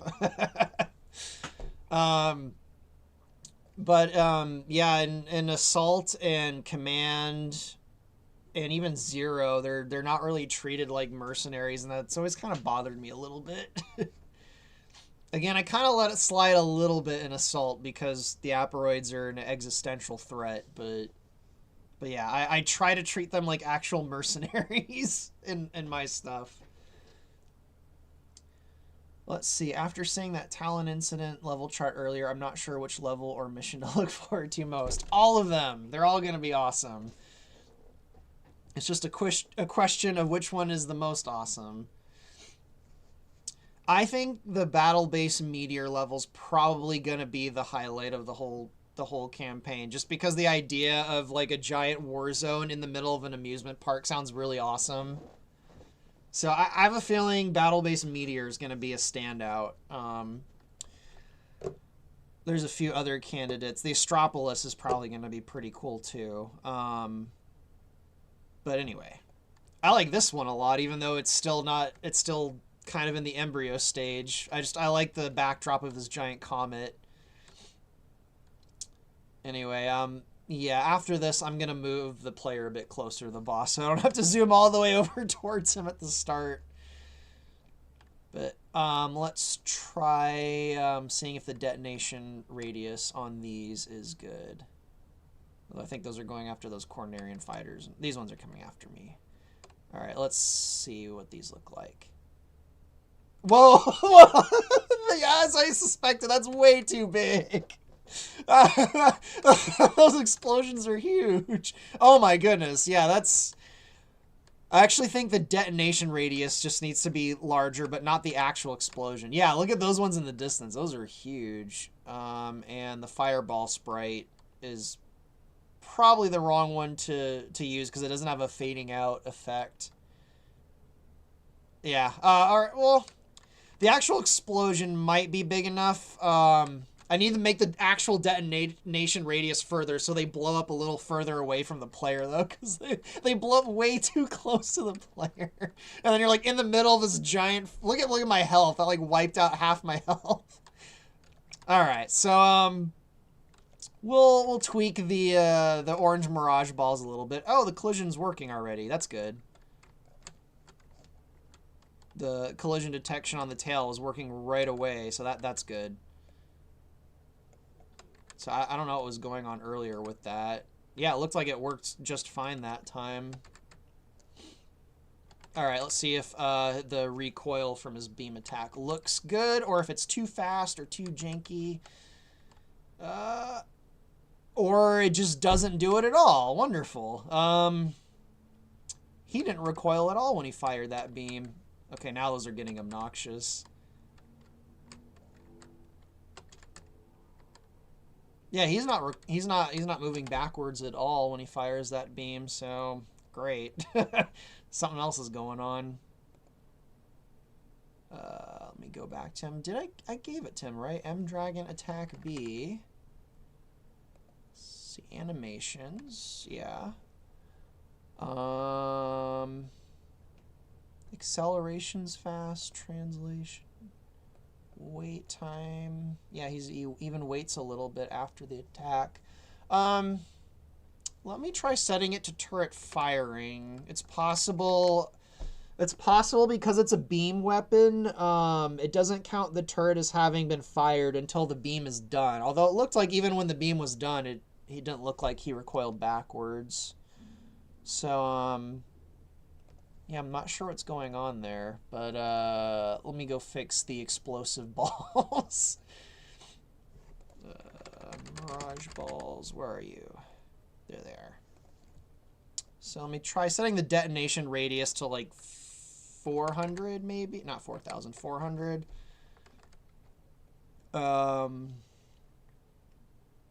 Maybe I'll let me reduce the outer radius to 200 should be good. To 200. And I'll set the detonation radius to 300. So that'll give the player a chance to kind of move out of the way when they explode. I think the speed is probably fine. And then the, this will reduce to 200. Shockwave speed. Yeah, 100 for the shockwave speed is pretty good. All right, so it's looking like we're going to have to trial and error his recoiling animation because it didn't work or didn't trigger. And I have a feeling it's because beam weapons don't register using the turret fired, which means if I'm forced to use turret firing, I'm going to need to set a time delay at the start so that he doesn't recoil before the beam fires. Which is easy to do. I need to find out and make sure that the animation's even doing its thing. But let me check. Is this the Mirage Dragon? Yeah, he's got the animation in the list there, so I'm not sure what's going on exactly. I guess I'll find out when I fire up the game and if turret firing causes him to recoil backwards. Anyway, let's fire up the game. Let's see. Nathaniel Peterson 275. What would Farrah Phoenix think of Crystal if she was still alive? I haven't really put tons of thought into it because they don't interact with each other. In fact,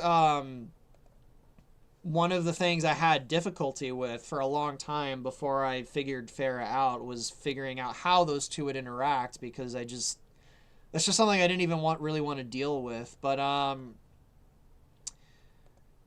it's also kind of hard to tell because that assumes a bunch of hypothetical events that don't happen in the game, like Farrah being alive. But just off the top of my head, I don't think she'd probably eventually be friendly with Crystal and they'd probably be friends. I also suspect because of Crystal's telepathy, she would just know that there's something going on with Fox and Farrah, so Crystal wouldn't even let herself like get attached to Fox in any way at that point. She would have picked up on that like right away with her telepathy. So it's hard to say, but they'd probably eventually be on friendly terms. I'd have to really think about that, and I don't really want to. Let's see, Lord of Creation mentions. Quick question. If the Titanian scavengers do get a redesign of their ships, will their ships be an amalgamation of parts like the pack-led clump ships from Lower Decks? Well, at the moment, their design is final, and their design is an amalgamation of ship parts at the moment. It's the same thing with the Sharp Claw ships. The Sharp Claw ships have parts from different ships, but I finally just watched Lower Decks about a month ago. I hadn't seen it at all until about a month ago, and I got through it, and it was the first episode of Lower Decks is pretty terrible, but I think it's pretty good. Let's see. I already answered that question about Farrah Phoenix. See, with the jaw opening that wide, the laser beam feels a little tiny. Yeah, I mentioned that when I finally got the mouth opening up. I'm like, oh, I need to make that laser beam wider. It's pretty freaking puny. But I'm more focused on getting the animation part done first, and then I'll make the beam wider. Because, yeah, the beam does feel really puny. Although if you look at Star Fox 2, the beam it uses is really thin. So a lot of the work might be done with the sound if I don't make it like a really wide beam. But let's see if I can get the recoiling thing to work. And in fact, I might just I might go into debug and make it so the tail just instantly destroys, so I don't have to destroy the tail to get to that point every time. But I'll destroy the tail one more time because I wanted to test the explosion on the orange tail balls first. So let's test that first, and then I'll destroy the tail. Okay, that's definitely better, but I definitely need to make a custom visual effect for the explosion because the fireball doesn't have a fade in or a fade out effect. So the fireball just instantly appears. Yeah, the fireball just pops into existence and then it pops out of existence because there's no fading on it. So I need to... I might actually just take that fireball effect and add a fading in and fading out effect to it, and that should make it look pretty decent. But anyway, let's blow up that tail and see if he recoil. Oh, yeah, the popping in is really jarring. I might actually just disable those while I test this. That's really jarring with them popping in like that. Or I'll just use a different explosion effect as a placeholder in the meantime. Yeah, it's actually really annoying. Ah! Oh my goodness, that is really annoying.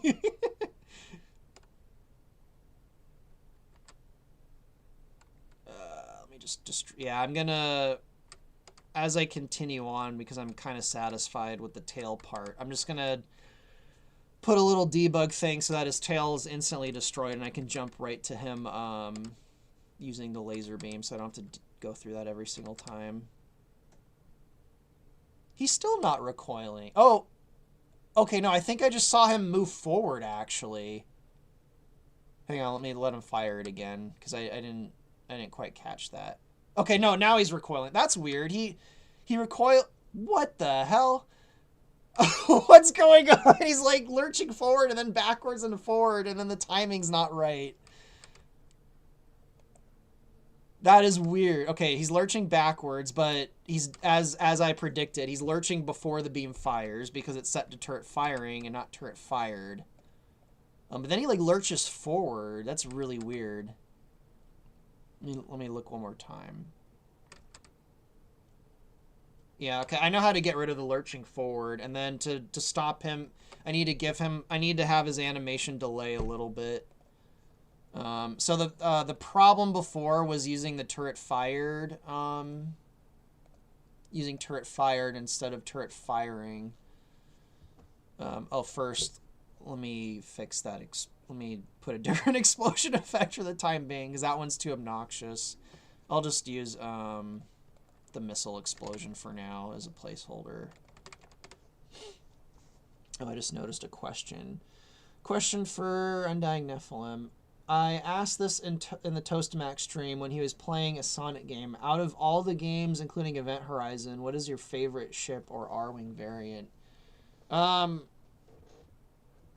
go back and forth on the Adventures R-Wing and the Assault R-Wing, but I probably am gonna lead towards the Adventures R-Wing. I like the Assault R-Wing in relation to the other R-Wings, if that makes any sense at all, because it looks like an actual technological upgrade of the previous R-Wings.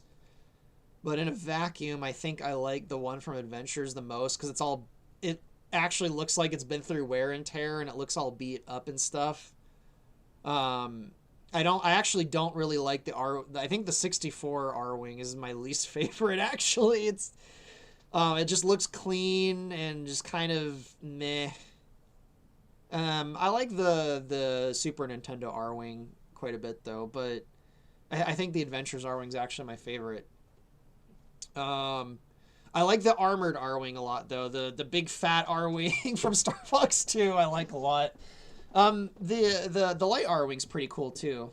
But I think the Adventures one's my favorite. Hopefully that answers that question. All right, back to the animation thing. So let me put a little delay before the animation starts. Let me see how long it takes for the beam to charge. At the moment, it's just using the Monarch Dodora beam. So, which I'll probably just copy and change the sound effect and the width of the beam. So where's the charge up time? Warm up is, it's 3. Okay, warm up is 1.5 seconds, so that should be good. So I'll set a 1.5 second delay in the animation, and then he'll zoom backwards. And I do want another wait.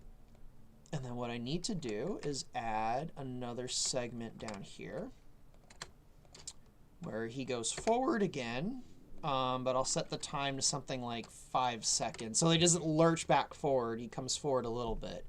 And then I need to get rid of auto reverse, because that's what was causing him to lurch back forward, is that the animation is set to play in reverse after it's done.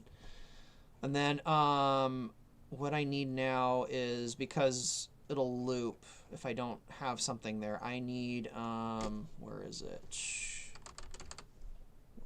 Forgot what it's called. Reset at completion. So let me add the reset at completion tag to this.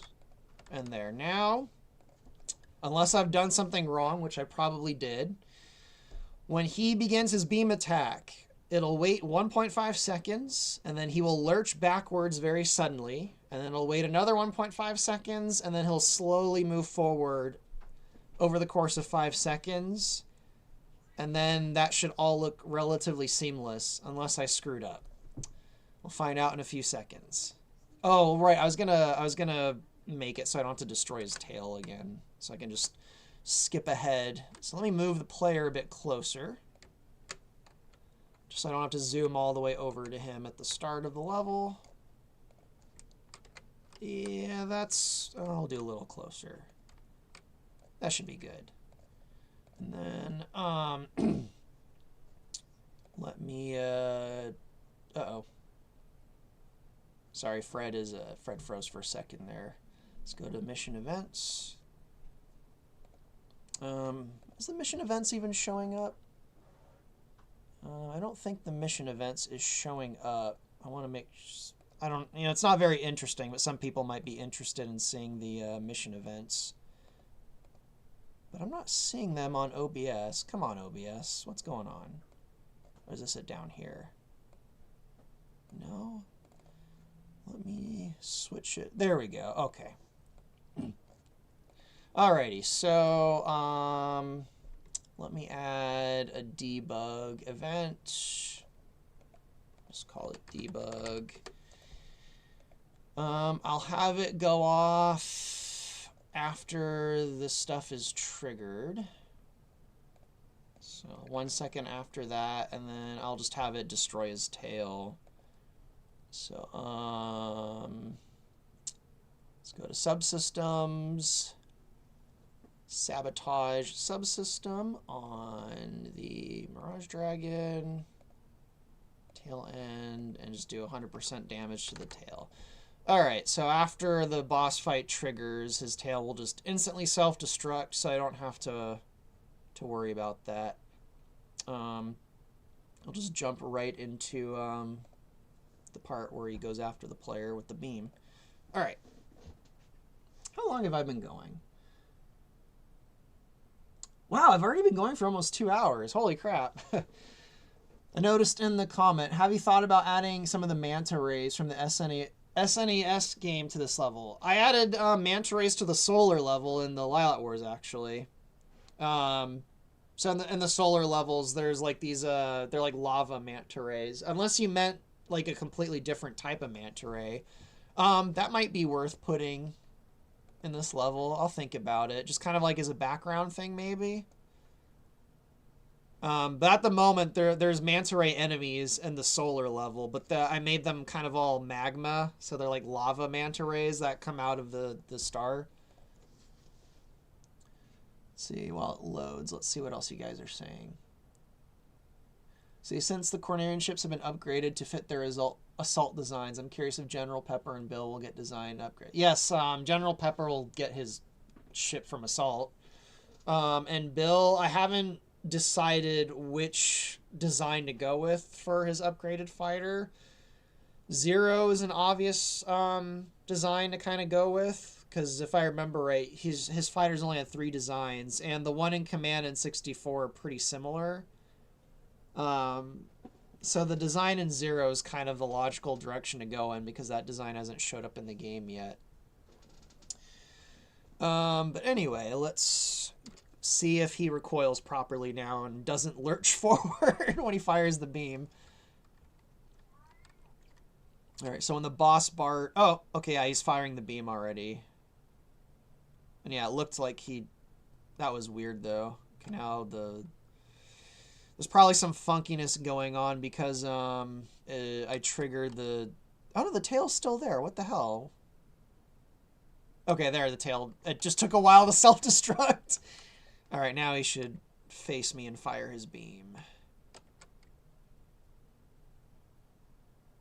There you go. His head's turning, and... Okay, it still looks a little funky. Might be too fast. That was weird how his head wasn't turning to face me for a second there. That was a weird thing going on. Yeah, I think that still looks a little too janky. His whole body probably needs to curve and stuff too, so I'm probably going to need to put a lot more work into the animation of him lurching backwards. But at least he's lurching backwards at the right time now. At least he's lurching backwards at the right time. I also might make it so when the things on his horns fire, his head like tilts. His head tilts a little bit each time they fire. So I might do that too. But yeah, at the very least, the timing of the lurch is correct. Let me see that one more time. I guess I could just look back at the footage of the stream to... Okay. Yeah, I think I'm gonna need to make his whole body like kind of like you know when an inchworm is moving, where the part of the body like hunches up and there's kind of like this curve effect. I'm probably gonna need to do that to make it look convincing. Although it's in space, so realistically he wouldn't need to do that. He would just fly backwards in space. But this is Star Fox, and Star Fox is not really realistic at all. So I'm gonna probably give him like an inchworm thing where it looks like his body scrunching up when he wow, I'm having a brain fart. When he zoomed backwards like that. Let's see what you guys are saying. I can't believe I've been going for 2 hours already. This is crazy. I definitely work way faster when I'm not doing a live stream. I probably would have had this part of the whole thing done. Oh, Estelle's messaging me. Oh yeah, Estelle said she fell asleep and she's going to stay asleep. So I don't think she'll be joining this stream, so... So maybe the next dev stream I do, Estelle will pop in. See, what is simulator mode in Star Fox Event Horizon? The simulator mode is it's just a bunch of work in progress levels that aren't technically finished, and like test levels that I use to test things out on. And any mission that you've beat in the campaign, you can replay in the mission simulator, and you can pick a bunch of different craft and stuff. I guess I'll show a brief example. I'll show you a brief example. Let me fire it up again. I'll show you the mission simulator. Let's see, is the dragon program similar to the Mora enemies? At the moment, no, it's not programmed like the Moras. The Moras just they focus on General Pepper's ship. See, Retsu says, I think the laser beam could be larger and fired faster. I'm probably going to make it larger, even though the beam in Star Fox 2 is really thin. What I'm thinking, I'm going to try a thicker beam.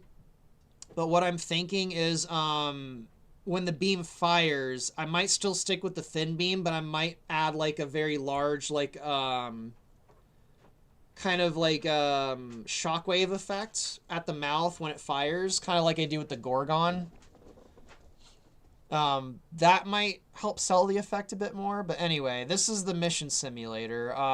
These are like the level I'm doing now is a work in progress level, so it's right there in the mission simulator. Then there's a bunch of other stuff here that's like all work in progress testing stuff. And then when you go down here to campaign missions, when you go to the different campaign missions, you can launch them, and then there'll be different fighter craft and weapons and stuff that you can pick that aren't in the campaign.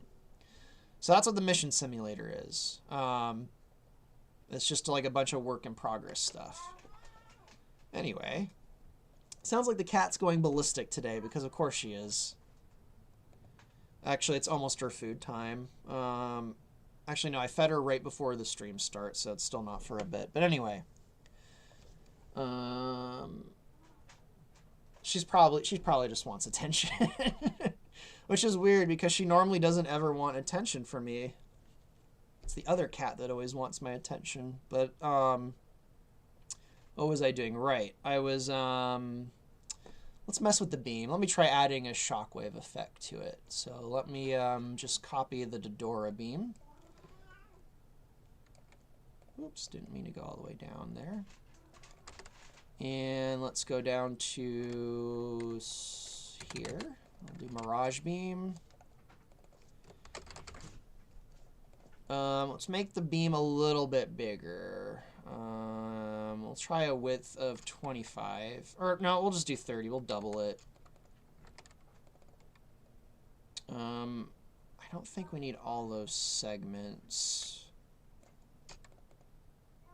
You know what? Yeah, let me do a... I'm going to do a weird kind of overlapping visual theme here with like shrinking beams. Anyway, I don't think I'm going to do direct fire lead target, actually. I think it might look more convincing if that isn't the case. Anyway, let me go to... I'll use the Meteor Crushers thing as a placeholder for now, because he's got like a shockwave effect thing going on. Oops. It's Meteor Beam. Where's his shockwave thing? I'll just use it as a placeholder. Meteor Charge, that's it. Although that's more like a charging thing now that I think about it. So, Mirage Beam, let's go back to you. Muzzle Glow, Meteor Charge. I have a feeling the Meteor effect still won't help sell it, because it's more like a charging effect and not like a sudden burst. Actually, I'm a dummy. The one from the Gorgon is more like a burst. It's the wrong color, but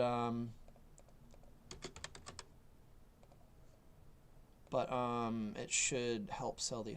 Oh no, actually it says Gorgon Charge. I thought I had like a burst effect when the Gorgon beam fires. Maybe I'm wrong, but I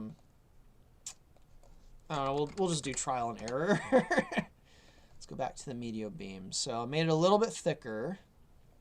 Kept the same timing and everything. Actually, the damage is really low. That beam barely does any damage. Let me set it to like 75. Yeah, I want it to be armor piercing. So if your shields are down, this beam will do quite a bit of damage to the... Actually, no, I want it to be energy. I don't think I'm going to make it armor piercing. Sorry, not energy, heat.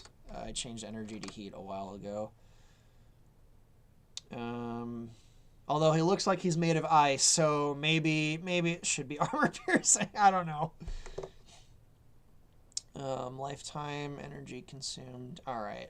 So I'm going to add kind of like a recoil animation effect to him when he fires his beam. So let me make a bunch of space here, and I'm just going to copy all of his tail joints down here. Just copy these. And then paste them in here.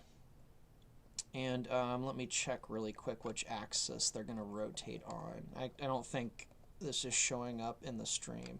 Okay, it's going to be on the x-axis. So let me just swap the y and x-axis here. 30, 0. Uh-oh. No, I want those to be this. I don't think I want the neck to recoil. It'll just be the tail. Or maybe a little bit. Yeah, I'll have the neck do that a little bit. And then the tail I want to all recoil kind of in the same direction. So yeah, I'll do this. Negative, tail 1, 2... 15 should be good enough. 30 is probably too much, so I'll set them all to 15.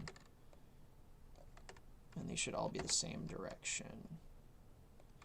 This is still probably going to look really funky, but again, I just gotta, it's going to be a trial and error thing, because unlike when I normally do animations, I can't animate them in a 3D modeling software.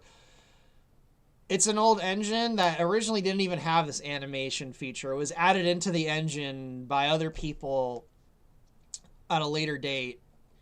And it's really good, but it's basically all mathematics.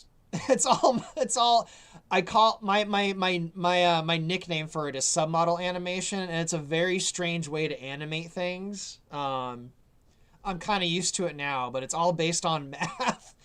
So you can't really see what the animation looks like until you test it in the game. I can't, do like I normally do with joints in Maya, which is how I normally animate things. So it does make it kind of difficult to animate because you just kind of have to trial and error it in the engine. But I think 0.25 is probably too fast. I'm going to go for half a second for his recoil thing. So let me set that for all of these. And then now his whole tail will do his whole tail will do this recoiling thing when he fires the beam, which should look a little better, but I have a feeling it's still going to look a bit janky, and I'm going to probably have to trial and error this animation a lot. And if that sounds boring to you guys, I won't worry about that part until after the stream, and maybe I'll focus on something else. Because the trial and error stuff can get really boring, especially if I'm not interacting with the audience, but let's see how that looks. Uh-oh, already an error. I probably did something wrong. Missing token on line 23069. 23069. What did I do wrong there? Oh, I have two end segments there. Derp. All right. Oh, is that right? Yeah, that's right. I accidentally had an extra end segment. That's why it crashed on startup. All right, let's try that again. Well, it's loaded. Loading. I'll look at the chat. What's your favorite boss I've made in this game? Oh, what's my favorite one? I kind of like Dracor because that one was so hard to pull off, and it's like this multi-stage boss fight, and there's so much animation stuff going on in that, and all of his different attacks. I'm tempted to say the Dracor fight might be my favorite in terms of like an actual technical accomplishment.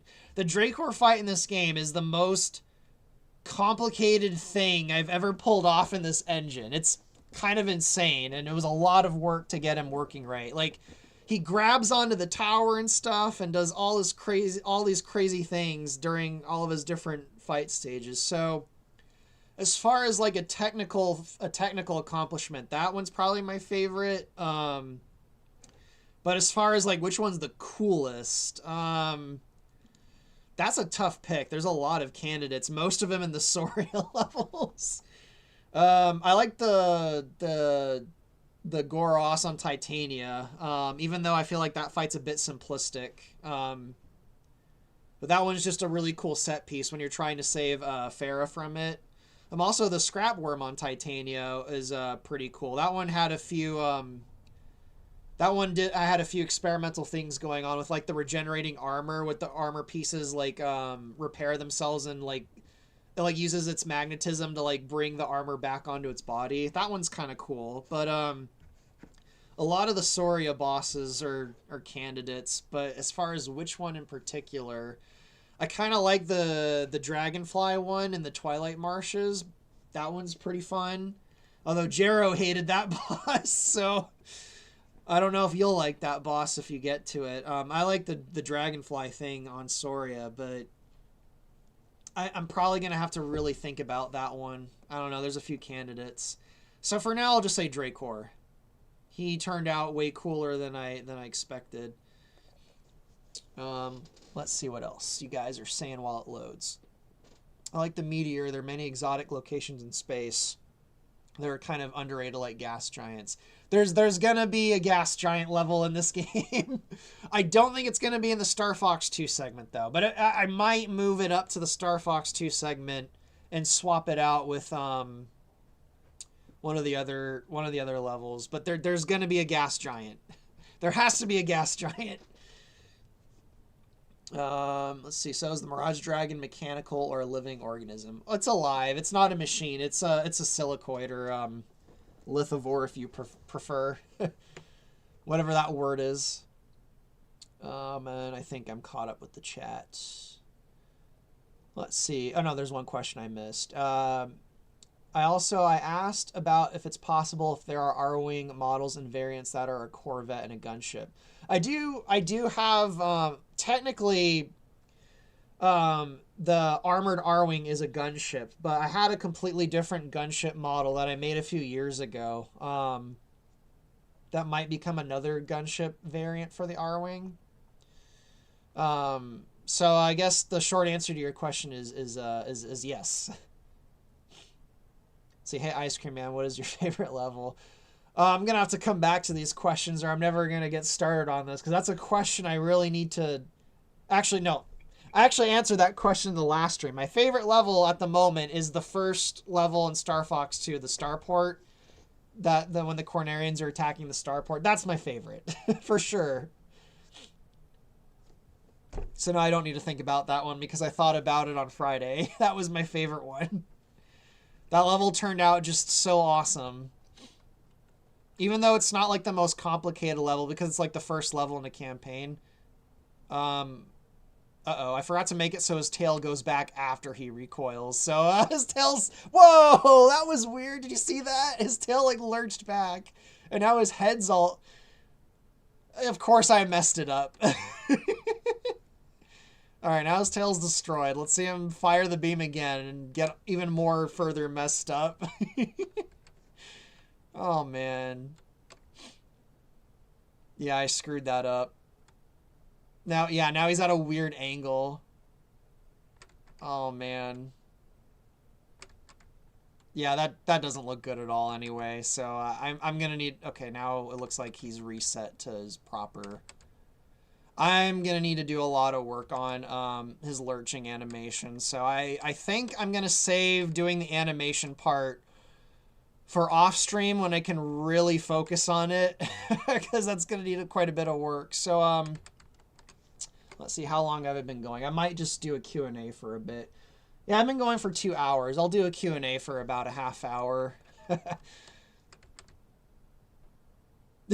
Yeah, that doesn't look good. And the beam also... Oh, actually, I'll do one more thing before I go to the Q&A. I'll give him the proper beam. I forgot to give him the updated beam where he has the charge effect and everything. And I'll do one more little thing with this animation. I'll set it so that his tail resets. Because it's not... It's all doing weird things right now. So let me set the tail to go back to 0 after, because that's definitely going to need to be done. And his neck also go back to 0. So, and then set that to 5 seconds. Yeah, it's faster to just do that. So I'll just delete the 0 point in front of these 5s. I also realized, yeah, that didn't sync up. That's probably why it looks all weird. Yeah, that looked terrible. It's like I somehow made it worse by adding the tail thing. And in fact, what I'm gonna do is halfway through the tail, because I want half of the tail to go up and then the other half to curve back around. So it's kind of like a whipping sort of thing. So the bottom half I'm gonna set to negative values. Whereas the top half is positive values, kind of like I did with the neck there. All right, so it's still probably not going to look that great, but that should fix the part at the end when it like all snaps and it's all offset. But anyway, let me give him the actual Mirage beam. I completely forgot to give it to him. where is it? It's right here. Yeah, he sells the Dodora beam. That was a placeholder. So let's just see how those look, and then I'll probably just switch to a Q&A for the rest of the stream. Because I've been going for over 2 hours now, and I've gotten to a point where I really need to focus on getting his animation thing to look right. It'll probably take a few hours if I do it on a stream. Let's see what you guys are saying while it loads. See, there's the favorite level question. See, I don't think you saw what I said so far. The Star Fox 2 part. Seeing we got the girls. Will Starwolf get quick, I have a question for everyone. Is it algae or algae? But to answer your question, though, yes, he's a member of Starwolf during this part of the game. And he's replacing Andrew because Andrew's kind of off trying to replace Andros, sort of. He's doing his whole make Venom great again thing. Yeah, algae or algae. I actually don't know what the pronunciation is because I've never heard anyone actually say that name. He's with Starwolf now. Let's see. Is it my Godzilla fanboy mind kicking in, or does the design of Mirage Dragon look like it got its head of MonsterVerse Rodan and the neck of Void Ghidorah? I don't know. It's possible. I'd have to look at... I don't know what the MonsterVerse Rodan looks like up close because it's been a while since I've seen that movie. Let me look up MonsterVerse Rodan and see if the head looks similar. And of course, there's like no close-up image of his head.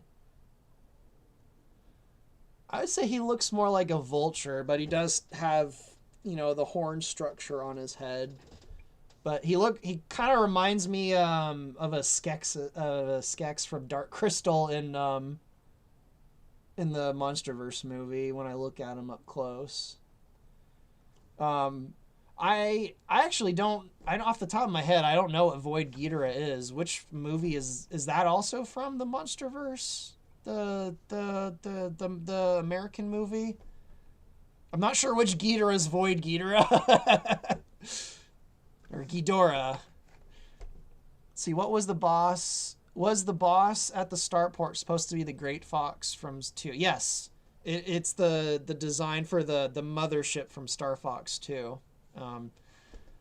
I see people typing algae or algae, but is that you guys trying to say what the pronunciation of it is? Because I still don't know what the pronunciation for that is. So does that space dragon have a name? Yeah, it's the Mirage Dragon from Star Fox 2. But let's see if the beam looks better and if the tail doesn't glitch. All right, let's wait for the tail to explode, and then he'll do his little attack. Oh, forgot about those things. Okay. Okay, his tail should blow up. There we go. His tail just destroyed itself. Now he should turn to face the player.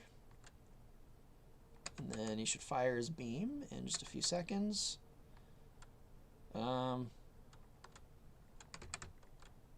Is he going to fire the beam? Or is he just going to sit there? Now he's not even firing the beam. Uh-oh. Hello? Are you going to fire the beam or not? What's going on? Now he's not even firing his beam. Wonderful.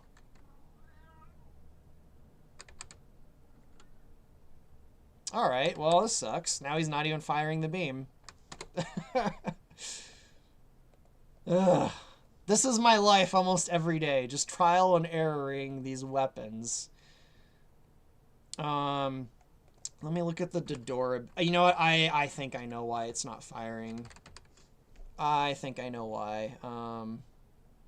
Because I forgot to change the name right here to Mirage Beam.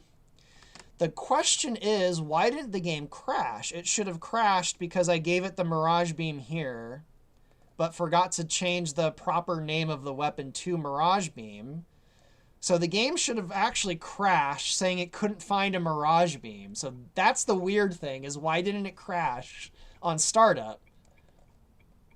All right, let's try that again. Let's fire up the game. Let's see. Also, Mecha Dodora and Gigarilla there on the boss list. Yes, the Mecha. I was gonna say Mecha King Ghidorah. The Mecha Monarch Dodora is probably going to show up in the Star Fox 2 campaign because the normal Dodora showed up in Star Fox 2 if I remember right. But I already had the normal Dodora in the Lilat Wars. So I thought, well, I'll just have the Mecha Dodora in Star Fox 2 and that'll be where it shows up. The giant monkey robot. I already forgot the name, even though you just typed it. Let me look at it. Now I don't see it in the chat. Whatever. The giant monkey mech from Zero. It might be pushed off to a later campaign, but it still might show up in Star Fox 2. Anyway, let's see if it fires the beam now. Now that I gave it the proper name. I'm still kind of scratching my head as to why it didn't crash, though. It should have crashed. It should have crashed on startup from not having the proper name.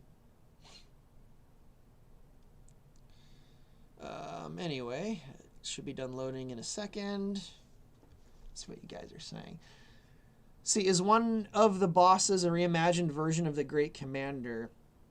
Correct me if I'm wrong, but isn't the Great Commander just the Granby from Star Fox Zero, which was in the Lilat Wars of Event Horizon? I think he was the Great Commander, unless I'm misremembering, which I probably am. All right, are you gonna fire your beam now after your tail blows up? Oh, his mouth is opening up like he's firing the beam, but I didn't see the beam actually fire. And I didn't see him lurch backwards either. So I don't know. There's some weird stuff going on with this beam. I might just have to copy the Dodora beam and... Oh no, I did copy the Dodora beam. So I don't know. Let's see if he might fire it here. Okay, he's opening his mouth. Okay. Oh, okay. Now the beam somehow looks even more puny, and it didn't look like he lurched backwards, so something weird is going on. So yeah, the beam is somehow even more puny than it was, even though I made it bigger. I don't know what the hell happened there. Okay, I just saw him lurch backwards, but it looks like the tail didn't really do anything. So there's... Okay, that got his attention when I shot him. Let me see one more time. Okay. Yeah, I'm going to need to do a lot of work with the tail when he lurches backwards. Also, I know what I need to do to make the lurch look better. Because right now the problem with the lurch is it's very sudden. Oh, he just destroyed me. It's very sudden, and then he stops very suddenly at the end of the lurch. What I need to do is, like, have him smoothly transition into the lurch and then smoothly slow down. The reason I didn't do that in the first place is because it's so fast I didn't even think it'd be noticeable, but I'm noticing it. So I'll do that really quick before I switch to Q&A, because that should only take a minute to do. So let me go back to his animation, and so I'll add another parallel segment. So at least the beam is firing now. And then we'll just do it. We'll get an end segment. So I'll have the last 100 units of his lurching be at 0.5, and then do 0.25 for the first 100, and then 0.1 for the first 100. All right, so now, instead of him just lurching back 300 units all at once, he'll lurch back 100 units at a speed of 0.1 seconds, and then another 100 units at 0.25, and then the last 100 units at 0.5. So it'll look like he's moving backwards. His movement will ramp up instead of just being sudden. Actually, although now that I think about it, when the beam fires, I think I do want it to be sudden. What I want is it to slow down. So I want to do this backwards, actually. So let me do this backwards. Let me do that backwards and put these at the end, actually. Oops. All right, so then I want this to be longer than 0.5 seconds. And I'll do 0.75 and then 1 second for the last 100 meters. I'm just not even going to worry about the tail yet. The tail I'll do after stream because that's gonna need a lot of focus. So now, yeah, now his lurch he'll very suddenly start going backwards and then he'll slow down a bit instead of just suddenly stopping. That should make the lurching look a little bit better. All right. Let's see, the Great Commander is the morph ship made up of multiple smaller ships. Okay, yeah, that's definitely not the Grand Bee. So, was that in... if I remember right, isn't the Great Commander in Star Fox 1? I think that's what's throwing me off, is I don't... If I remember right, the Great Commander's in the first Star Fox game, not Star Fox 2. So I think that might be what's throwing me off. If I remember right, the Great Commander is the boss you fight above... If you're in orbit of Venom, and he comes up from Venom, and that's where you fight him, I think. Correct me if I'm wrong. Let's see, I'm willing to bet the Salvadora capital ships are going to appear in the... Yeah, the Salvadoras are their new battleships that kind of have replaced the Zerum. Although they still use Zerums to some degree, so I guess it's kind of like in Star Trek, whenever the Federation comes out with a big brand new ship, they have their big brand new ships, but they still make like the old 100-year-old designs as like backup ships. And I have unplugged my headphones a lot this stream. I don't know why. I didn't do it at all in the last dozen streams I did, but I keep unplugging my headphones today. All right, let's see if that looks any better. Yeah, that beam looks really puny now. I tried to make the beam bigger, and it's somehow the opposite effect. The beam looks super tiny now. All right, tail self-destruct. All right, the tail self-destructed. I also need to add the proper explosion effects on him. He's using the blood effects from the Monarch Dodora. All right, is he gonna... God, yeah, the beam looks so puny now. Like, you can barely even see it. All right, buddy, are you gonna fire again so I can see the lurching animation? Okay, the lurching animation looks even worse now. So adding that slowdown made it look even worse. Oh, man. All right, I'm just gonna have to do the animation thing off stream, but let me find out why the beam looks like really... Let me go look at the Dodora beam. Oops, I meant to Control F that. Let me find out why the beam looks so puny now, even though I thought I made it bigger. Dodora beam. It might be because I deleted this fourth segment, actually. Or it could be because I got rid of direct fire lead target. I don't think so, though. I don't think so, though. I'll go ahead and add the fourth segment back in. Maybe that's why. It really shouldn't, but I'll make this one a bit bigger, too. Make those both the same size, and these both the same size. All right, I'll test that really quickly, and then I'll just do a Q&A for a little while. We'll see if that makes the beam look better. And I got a crash right away. What'd I do wrong? Line 8531, impact explosion radius. 8531, oh great. What'd I do wrong here? Oh, I accidentally doubled the impact radius. All right. Let's try that again. See if the beam looks better now. Let's see. What is everyday life like on Venom before and after Andross and the Lylat War? It sucks. It's just, you can't even really go out out of any of the biomes or the structures without breathing equipment. I mean, so the people who live on Venom, it's normal. It's normal to them. You know, they have all their breathing equipment hooked, ready to go whenever they leave their structures. So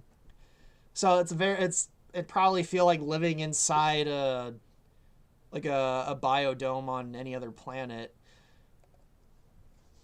Everyone on Venom's pretty motivated though, so they probably don't really think about how much it sucks there.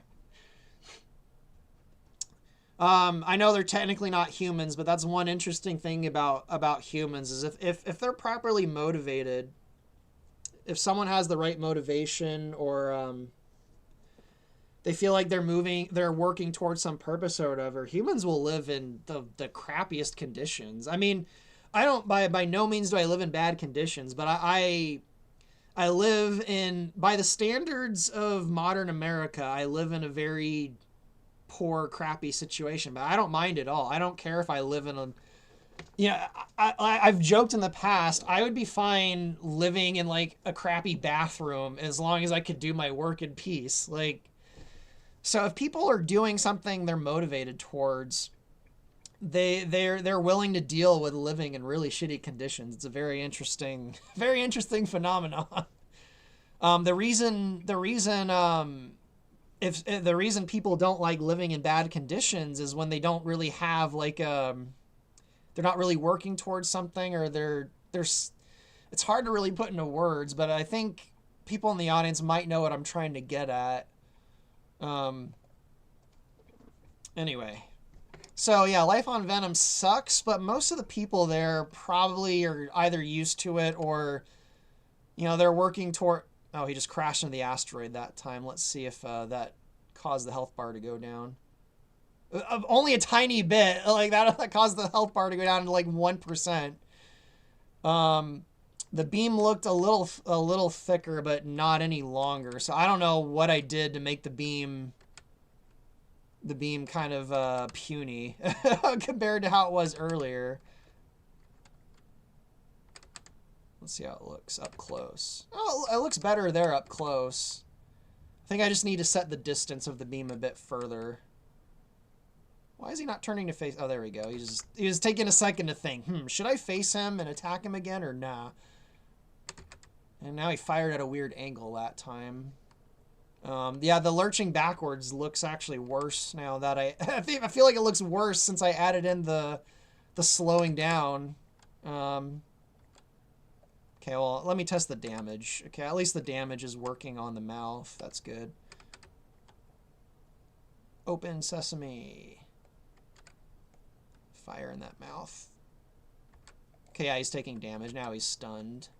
I don't have any animation for when he's stunned, though, so he just stays still while he's stunned. And then you attack the little weak point in the middle there. And then eventually he isn't stunned after that. Yeah, I guess I'll just go through the rest of the phases before I switch to Q&A. He should turn around to face me in just a minute. I'll start doing that again. Oh, never mind. He instantly destroyed me with the beam. Oops. Maybe I gave the beam too much damage. All right, that's a good point to switch to the Q&A now. That was a great place to end. He just instantly killed me with the beam. Let me lower the damage a little bit. Let me lower it to 50. And I'll extend the range to like 3,000 instead of 1,500. All right. Let me go back to the chat. And let me go back to the chat and see where that's at. And let me close out some of these windows. Oops. Did I just close the stream or is it still going?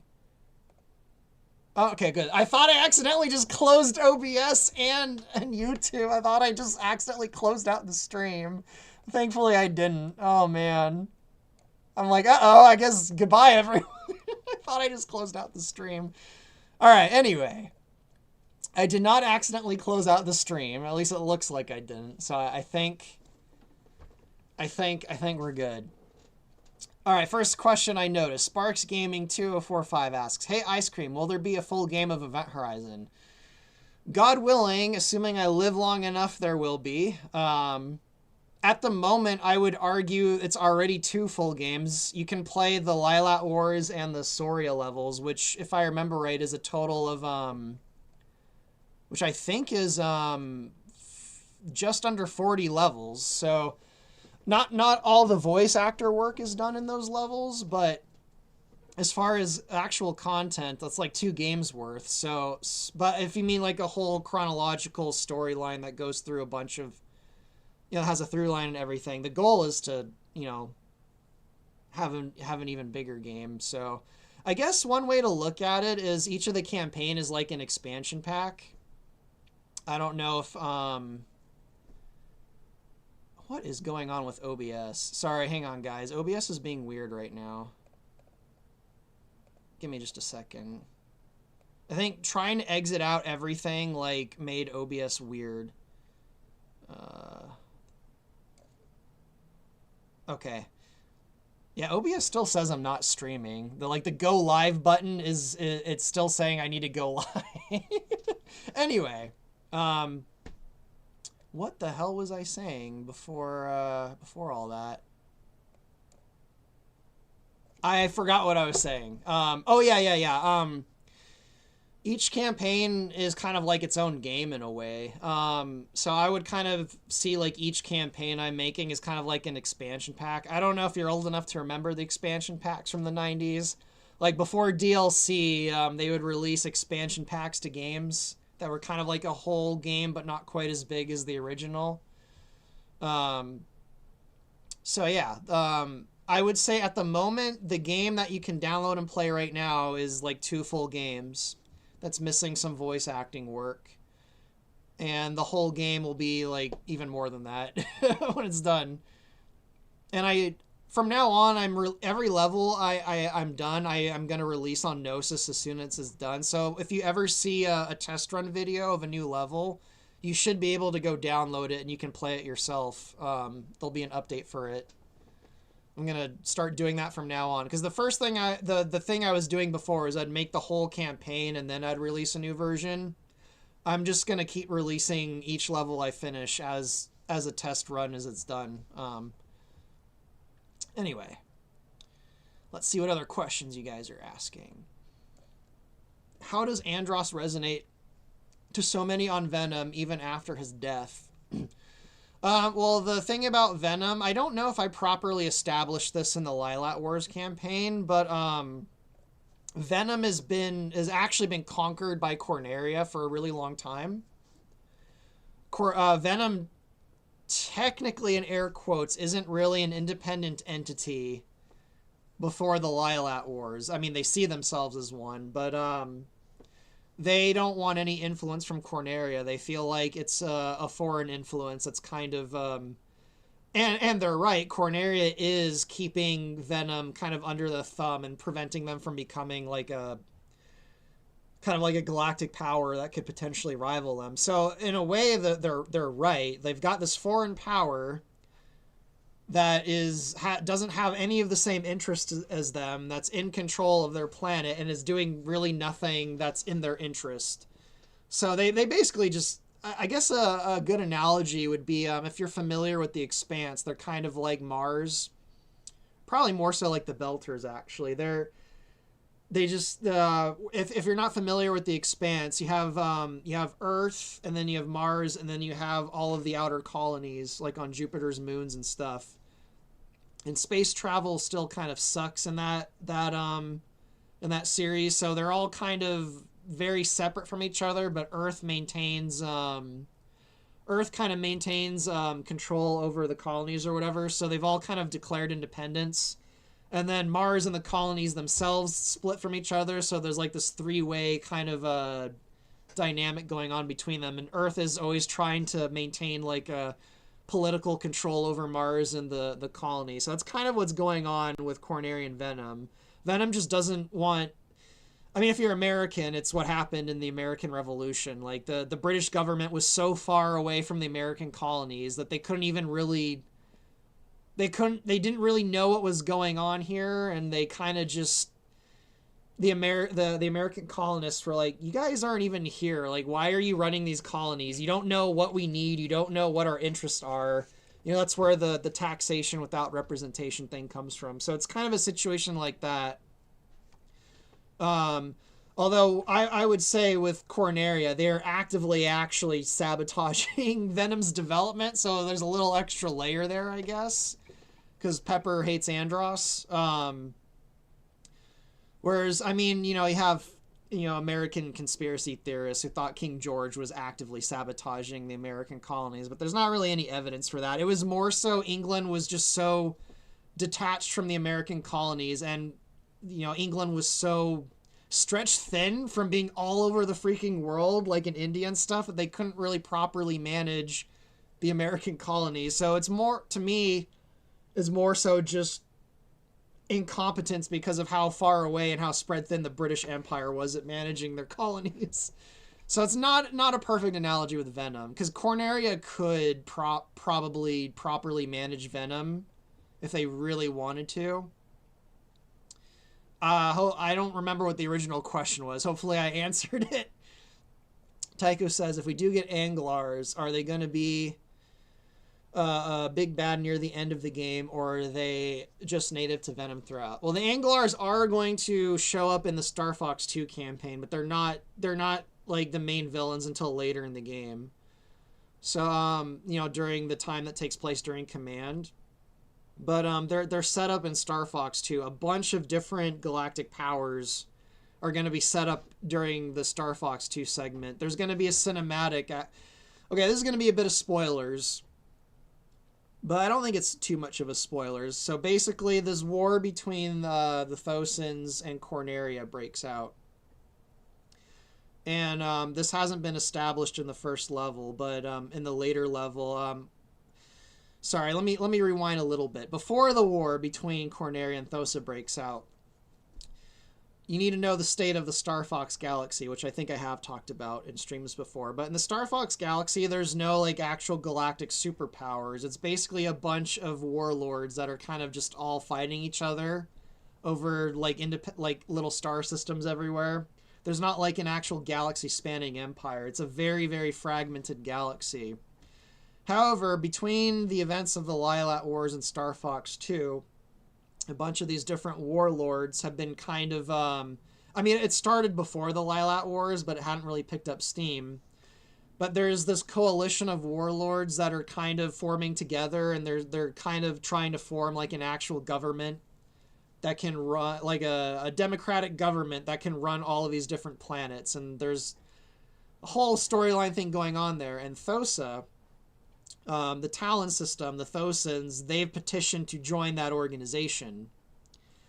And by doing that, Thosa will be right on Corneria's... Thosa and this whole alliance of warlords will be right on Corneria's doorstep if Thosa joins them. So that's kind of the motivation for... that's why Corneria is kind of getting a bit nervous, and they've got their guns... Well, in the case of that level, their guns actually shooting at Thosin targets. They're trying to preemptively stop the Thosins from joining this alliance of warlords. So war breaks out between them, and then Venom is like, "Hey, I see what's going on. This is a wonderful opportunity. Maybe we should like make our own alliance of warlords with blackjack and hookers." So Venom is trying to get all these other galactic powers, one of them being the Anglars, one of them being the Sharp Claw, which is why there's a Sharp Claw villain in Star Fox 2. And they try to get all these pirate organizations all organized. I'm going to introduce a bunch of different pirate organizations that are going to be throughout the rest of the game. So Venom is also trying to organize their own kind of alliance of warlords. So from Star Fox 2 going forward, the state of the galaxy is all these fragmented powers all trying to coalesce into larger governments, if you will. So that's how the Anglars are kind of introduced in Star Fox 2. Venom's trying to get like a bunch of different people to kind of gather together, and they're while they're trying to get one of the promises is they'll carve up the Lilat system and the Talon system. They're basically gonna let Corneria and the Thosons fight it out and kind of wreck everything up, and then they're gonna move in and kind of carve up those two systems. That's kind of huge spoiler territory, but anyway, let's see what other questions are there.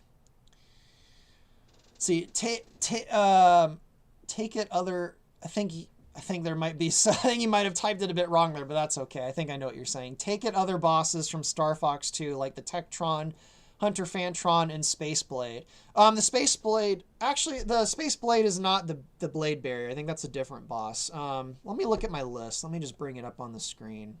Let me look at the bosses here. Of course, I can't see it until it loads up on the YouTube window because the OBS preview is so small. But the Tektron I know for certain is a boss at some point coming up. God, I still can't read it. I don't even know if you guys can read it. Okay, I definitely know this list is outdated because the first boss is wrong, even though I've done the first boss. Let me just open up the actual document and look at the bosses really quick. Okay, yeah, the Space Blade is on the list. The Night Knack, the Tektron is there. Actually, the Tektron is the alternate boss to the second level, so the Tektron's probably going to be the next boss I'm working on. Yeah, the Night Knack, the Hunter Fantron, the Kick Gunner. I see Talcong in there too. So yeah, quite a few of the bosses from Star Fox 2. I also have a few here on the side that I haven't really decided if they're going to show up yet. But yeah, let me change this from Cornerian Battleship to Heavy Carrier. I have an updated version of this list somewhere, but either I didn't save it or like the cloud messed up on the... Because it's a website that lets me make charts like this.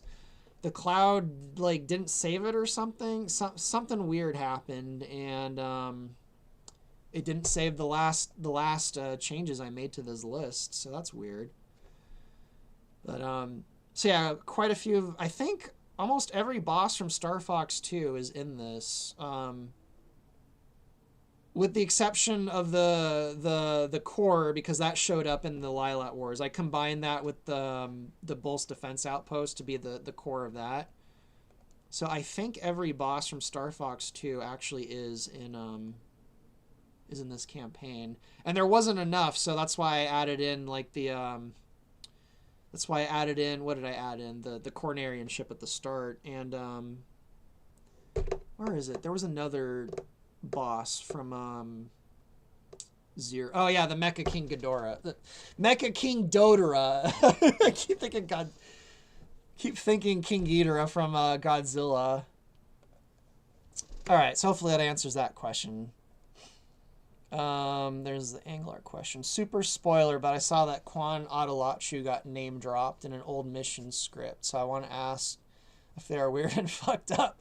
If they just show... Well, yeah, Quan Adalachu is a thing in Star Fox Event Horizon. I would definitely say my interpretation of it, because we don't really know much about Quan Adalachu from the Dinosaur Planet game. We have some idea, but we don't even really know for certain what they look like, although from... My gut feeling is that the ghost squids of the Krazoa and Star Fox Adventures, I actually think that was originally, that design, the ghostly squid thing, was originally supposed to be Quan Adalachu. And the Krazoa themselves, the tall things with the masks, I actually think they weren't supposed to be the ghost squids. I think they are some really tall aliens that wear the masks that resemble the ghost squids in the original game. I'm not 100% certain on that, but that's kind of my gut feeling. So, but I went with the ghost squids being the Krazoa. So, Quan Adalachu is something different. That's towards the very, very end of the game, so it's going to be quite a while until the Quan Adalachu stuff really becomes part of the... I mean, technically it is already part of the narrative in a background sort of way, but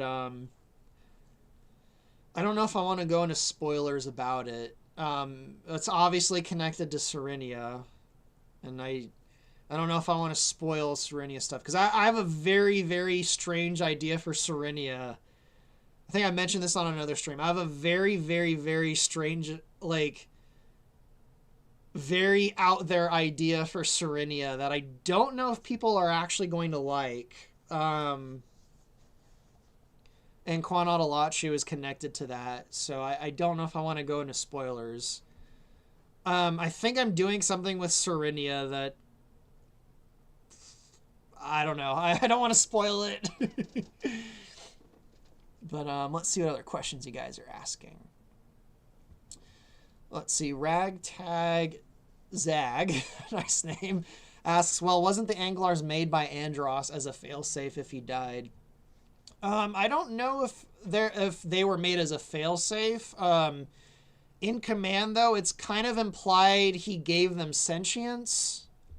If I remember right, the Anglars kind of treat Andros almost like he's a deity. But it's something that's, if I remember, someone in the chat will correct me, but if I remember right, it's never explicitly stated that he, like, created the Anglars or gave them sentience.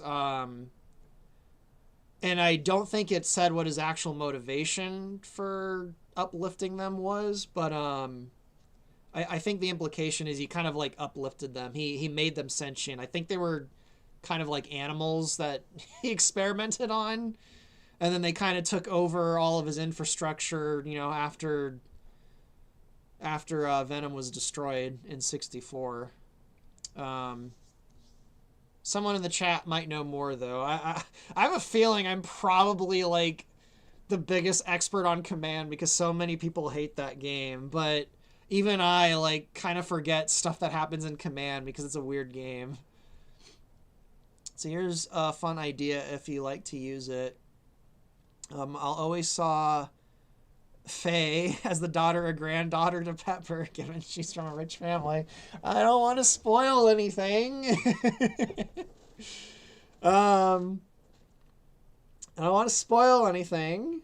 You might be onto something there, but there was a reason at the beginning, at the when Faye is introducing herself to Crystal, where she's like, "My name is Faye Spaniel." Well, it's actually Faye Collie. Well, it's actually complicated, so just call me Faye. There's a reason she's not giving her last name. Don't want to spoil it, but sometimes you can't hide spoilers. Sometimes people, they can connect patterns and stuff and make things, figure things out on their own. So, but I'm not gonna confirm or deny anything. Let's see. Serenia confirmed to be phased into a different reality instead of destroyed. Not exactly. It's a really, really weird idea. I mean, it's a mythological idea, so if you're familiar with, like, really ancient mythologies, it probably won't seem that weird, but it's not, it's like a very fantastical, not sci-fi idea. And, I mean, Star Fox already has, it's already had some weird fantastical elements, like, well, I wouldn't even say fantastical. It's a mythological kind of metaphysical idea. But it'll probably come off as, like, very, very, like, fantastical and not sci-fi to a lot of people. So there'll probably be part of the audience that'll think, like, that's a really, really, even by Star Fox standard, that's a really weird idea for Star Fox. I have a feeling people will say that's something that would fit more with Zelda or like a fantasy series than Star Fox. I predict that coming up. I am going through with this idea for Serenia because I think it's a very interesting idea. But it's like, it's not a sci-fi concept at all, and I think that might rub people the wrong way, because I think over the last 25 years, people, and even myself, have really built up this idea that Serenia is like an actual planet that was destroyed by Andros. Oh, hey, Muggy's in the audience. Hey, it's Muggy. Guys, it's Muggy has been streaming the game lately, and they've been really awesome to watch. I don't know when the next one is, but I don't know if maybe you posted it today and I haven't seen it yet. Let me refresh YouTube. But yeah, guys, go check out It's Muggy. He's been doing streams for Event Horizon lately, and they've been really fun to watch. I've they've been really helpful. I've noticed bugs and stuff going on in the stream that here the audience hasn't noticed that I've been like fixing and like after watching the streams. Um, but yeah, anyway, I think the question was something about Serenia or the Quanatalachu. Unfortunately, there's not a lot of information on the Quanatalachu from the original Dinosaur Planet game, other than they're apparently evil. That's all we really know about them, is they're very evil, and a bunch of planets need to be aligned for them to do evil things. We don't really actually know much about them because I don't even know if Rare had that much info on them like put down anywhere. But hopefully that answers that question. See, is Crystal married to Fox, or is that later? She's not married to Fox during the Star Fox 2 stuff. That's much later in the game that they're married. Oh, Muggy's about to record in a few minutes. Awesome. I was just about to say everyone should go watch that, but if you're recording it, you're probably not doing it live. So go watch that when he's done recording and he uploads it. I'll be watching that when he uploads it. I also know Jetter is streaming the game sometime in a few weeks, but he hasn't picked a day yet. I'm looking forward to that. Jetter's a pretty awesome streamer too. And Toastamac, the guy who voices Rob in my game, he's also going to stream the game at some point, but I don't think he's picked out a date yet either. So there's a lot of people who seem to be streaming the game lately, and it's awesome. Let's see, repost of 2 questions. Does Star Fox take the Thosin contract? Yes, they do. And 2, I saw the earlier video where each character had a unique ship. What happened to those? They all get their unique ships after, like, during the command era. That's when they start to get unique ships. And that's because this was actually something I didn't really decide on until recently, but that's because Faye actually joins our Space Dynamics. She kind of leaves the Star Fox team and she joins Space Dynamics and starts designing all of these different R-Wings and stuff that, I mean, she's still, it's kind of hard to explain. She works for Space Dynamics, but still has like connections to Star Fox. So she's kind of giving them all of their unique ship designs during the command era. So that's how they end up getting all of their like customized R-Wings. But during Star Fox 2, they still have the Adventures R-Wing. The reason, actually, funnily enough, the original and the main reason I set Star Fox 2 after Adventures but before Assault is because I wanted an excuse to have the Adventures R-Wing through an entire campaign. Because in Saria, it's only in like the first and the last 2 levels. You barely have the Adventures R-Wing in those missions, and I felt like that was just kind of a waste. So that's the reason I set the Star Fox 2 campaign. Well, there's a bunch of reasons that came later, but the very first reason was I want to use the Adventures R-Wing more in a bunch of levels. So I'm going to set Star Fox 2 in between Adventures and Assault. And then the second reason was because I wanted a time period where Crystal she's basically still kind of, she's not good at flying an R-Wing yet. So she still hasn't completely she hasn't become like a good pilot yet like she is in Assault, because that was one thing about Assault I felt like was a wasted opportunity is you have Adventures and then you have Assault, and in Assault it just feels like the team has been together for a long time and Crystal's just kind of like a good pilot at that point. I feel like there was like a missed opportunity showing Crystal integrating with the team in that game, so that's why I put Star Fox 2 in between, so that you can actually see her starting to integrate into the team and the galaxy at large. But the initial reason was because I wanted an entire campaign with the Adventures R-Wing, because as I said earlier, I think it is my favorite R-Wing. Let's see. Her father owns our Space Dynamics. I don't know. Like, again, I don't want to spoil Faye's familial connections. Let's see. One last question. Any appearance of Marcus McCloud later on if Fox and Crystal end up together? I'm pretty sure Marcus has to show up at some point. The question is just when. Let's see. Retsu says, can I post some stuff I read about the Quanatalachu on Discord if you care? Yeah, you can post it on Discord. You can post it in the chat if you want. If you have information about the Quanatalachu that I don't have, I definitely would like that info. Because there's not much on them from the original Dinosaur Planet game. They seem kind of like an idea that they kind of kept under wraps or they hadn't finished developing yet.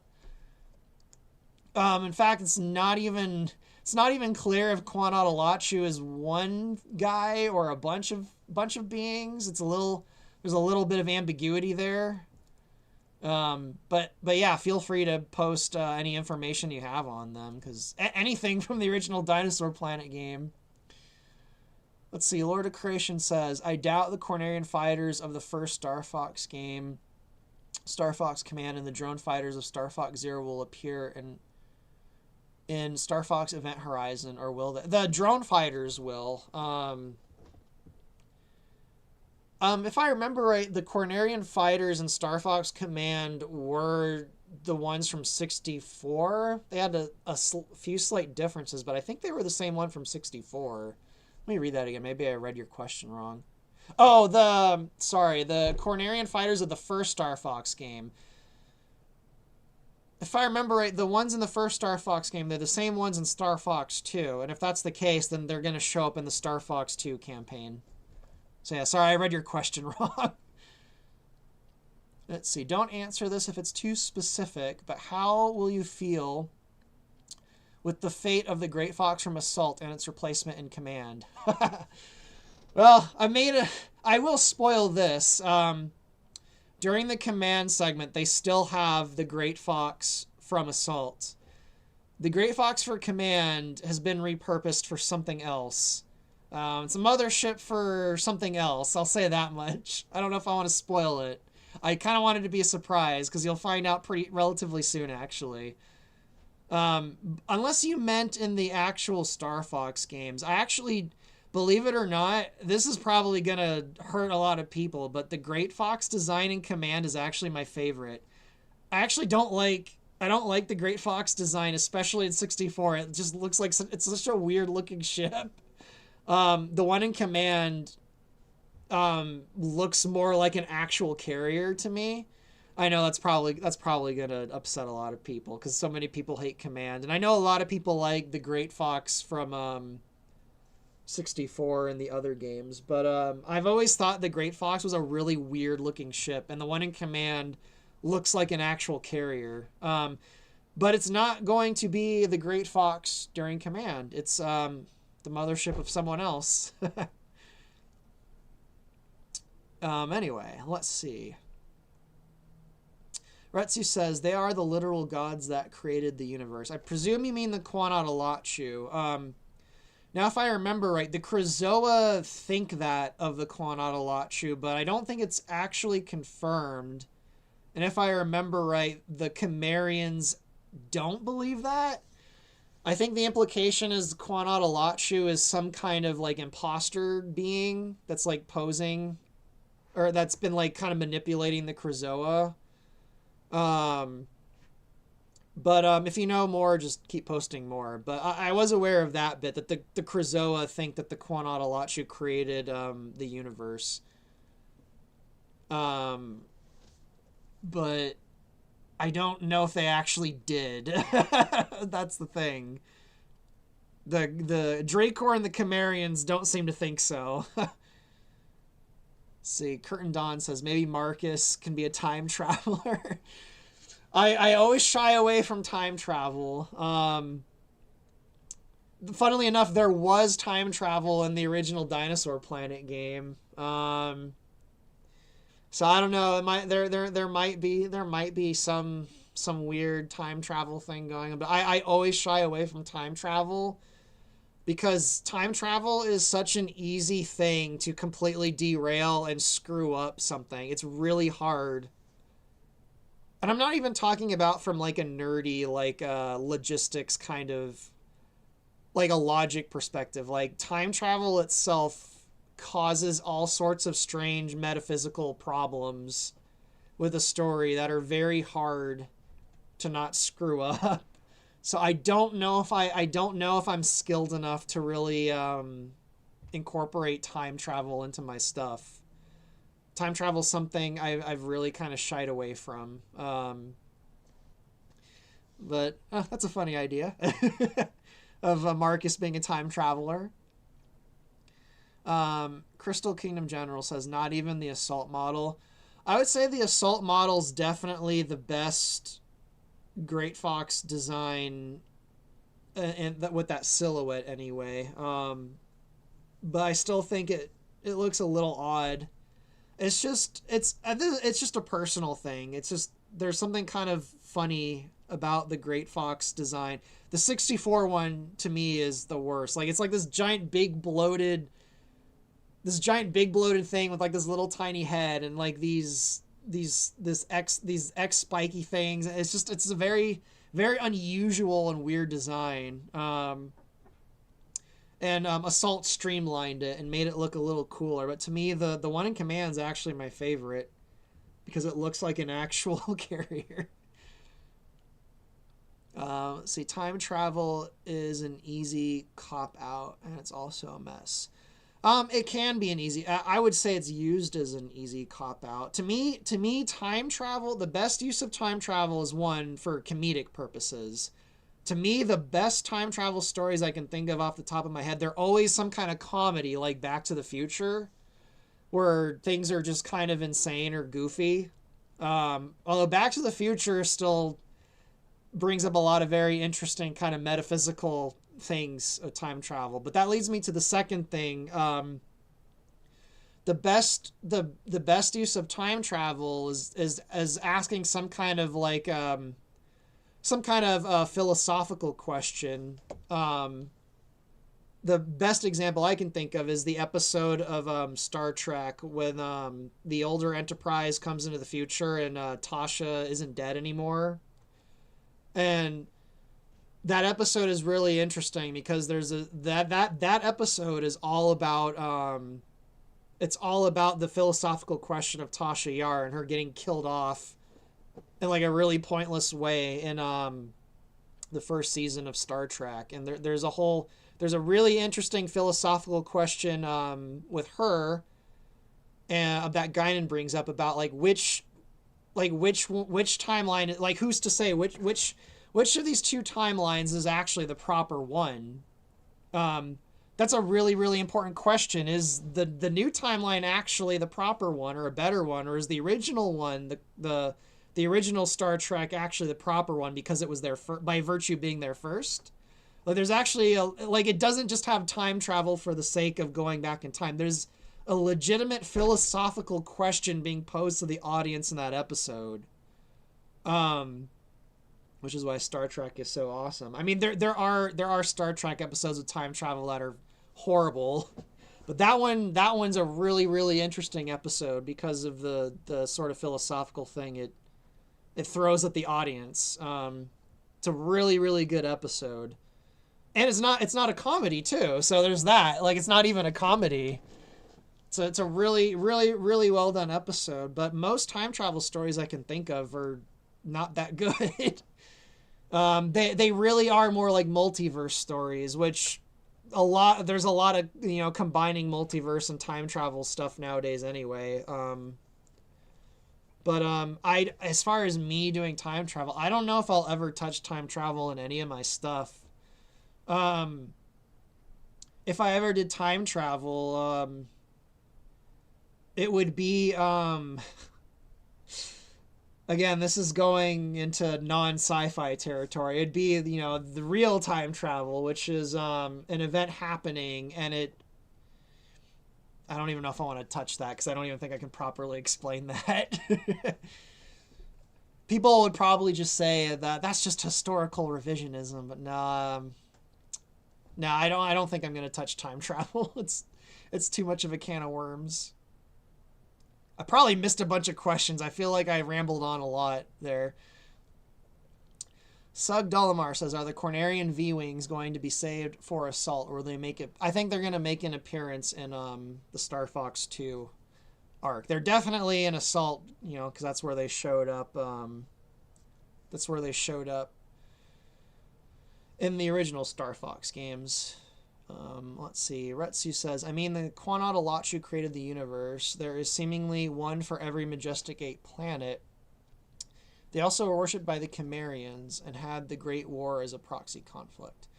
All right, so I know that I was under the impression the Quanaughta was like split into multiple things that are connected to the 8 planets. And I know that there was the war between the Cimmerians and the Krazoa was some kind of proxy war instigated by the Quanaughta. I don't remember the Cimmerians worshipping them, though. That's a detail I don't remember from any of the documents. I'm under the impression the Cimmerians thought they were imposters or lots. They thought something wrong of them from the very start.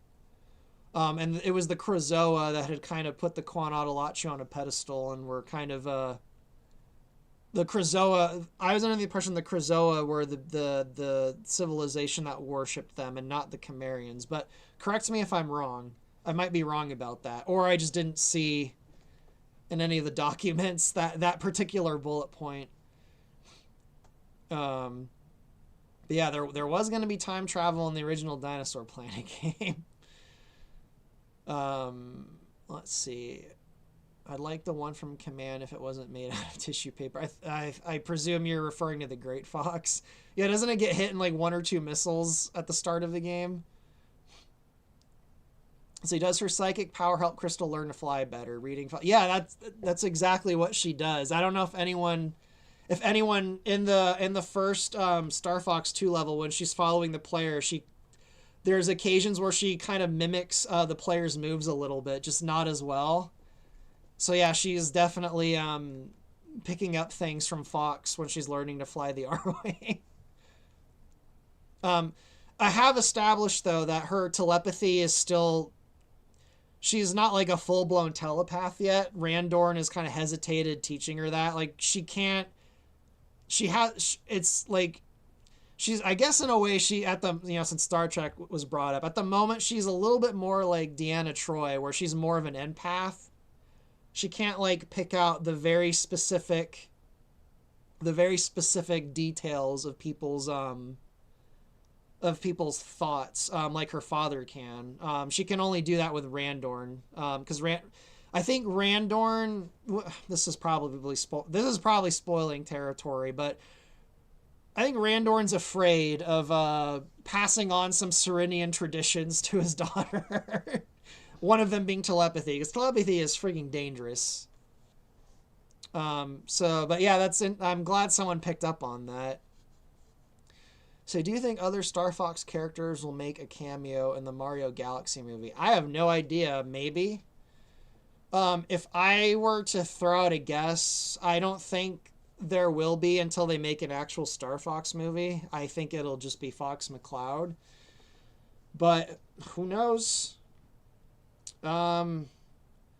It sounds like there's going to be a bunch of other characters from other Nintendo properties in it that they haven't even announced yet. So I wouldn't be surprised if Samus shows up. What are some other ones? Maybe Captain Falcon. I don't know. It sounds like they're trying to pushing into the whole Super Smash Brothers thing.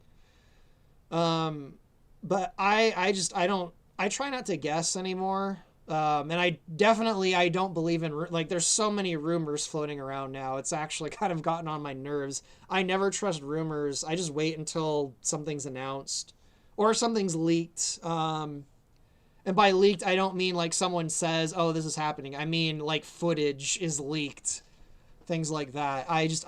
There's been so many rumors that were just dumb dead ends throughout the last 30 years. I don't trust any rumors ever. Even if it's from a reliable source, I don't trust any rumors because companies will actually manipulate reliable sources with false information sometimes. So, to throw people off. So my answer to that question is, I don't know, maybe not.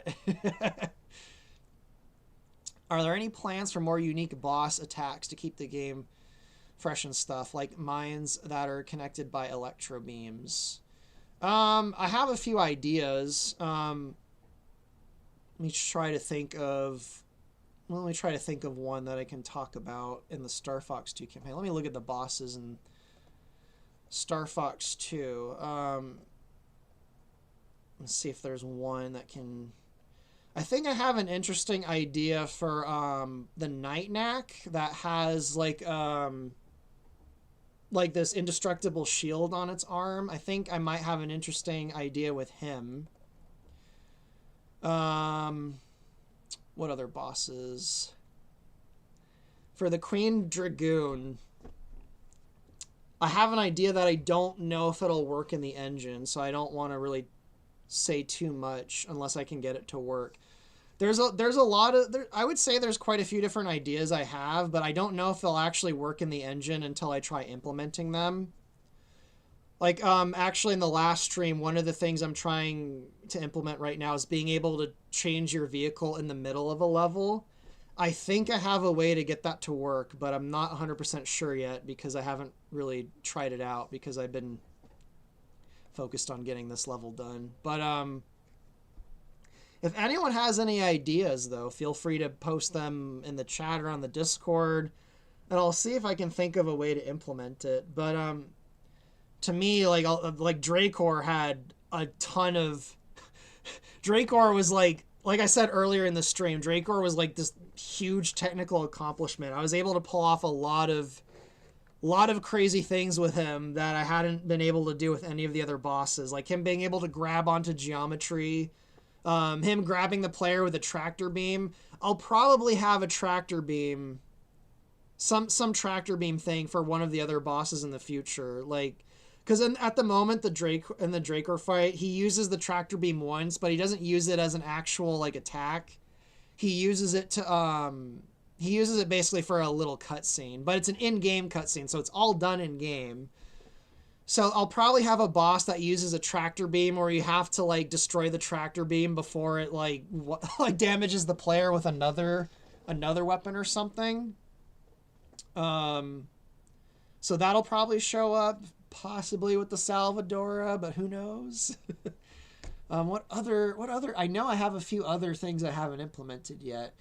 I was going to say I had an idea for a boss that switches between being on the ground and the sky, but I actually did do that with the Dragonfly boss in on the Soria levels. So I actually have done that. So I'll probably have more bosses like that where they switch between being on the ground and in the air. That one actually ended up being way easier to pull off than I thought. When I went into that, I'm like, "Oh man, this is going to be crazy. It's not going to work." And then I got it to work like almost right away. I'm like, oh, cool. It's not that hard to get bosses to switch between the ground and the sky. So yeah, if I can think of any other things off the top of my head, I'll try and mention them. Let's see. Oh, you mentioned some ideas after. A slow missile that follows you forever and has extreme turning speed, so you have to shoot it down. It doesn't... There's some missile attacks like that, although none of them are forever, but the attack carrier in Corneria, the missiles will last a really long time unless you destroy them. I guess I could make one that lasts forever just to give a little bit of extra tension to the player. Looking forward to the Smash Brothers movie featuring live action Link. Honestly, if they did that, if they did a Smash Brothers movie and everyone's like all computer animated and then Link is just a live actor in the movie, I probably would just because of the insanity of that. Like, it's an insane idea, but at the same time, it's a logically consistent idea. I'd probably have to give kudos to that. That just sounds like such a dumb but funny idea that would be really funny. They had live action Link in their Smash Brothers movie. That would be... Who knows? It's Nintendo. Anything can happen. If I were to guess, they probably would just have a new animated Link in a Smash Brothers movie, but you never know. So what are your thoughts on Cursed?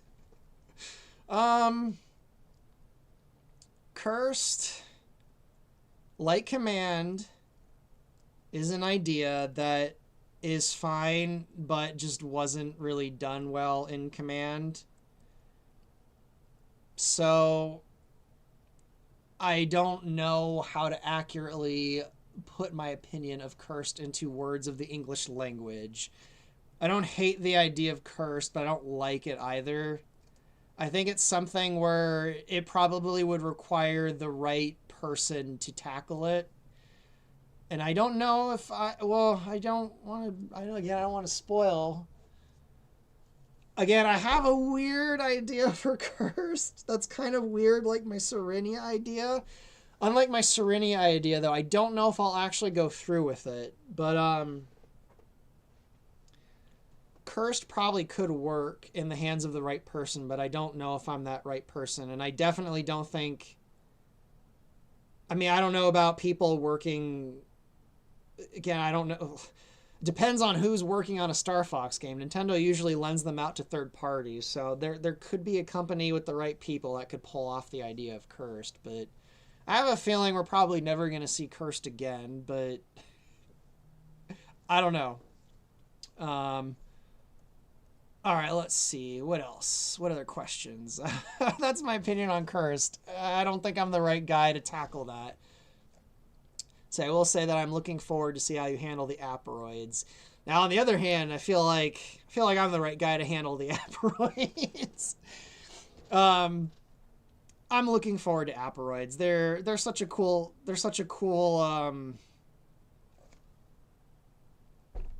I want to say they're such a cool army, but I feel like army is insufficient of a word.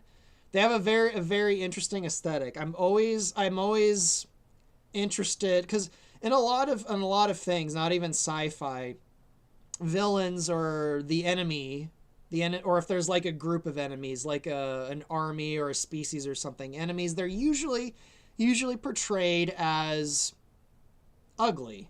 There's something about them that tips their hand to you that they're dangerous. You know, things like small beady eyes or they're reptilian, because psychologically humans have been traumatized by snakes for who knows how long. So right off the bat, things that are reptilian or like they put something in the back of your brain to be careful. But very rarely do you get like an enemy force that's like very beautiful.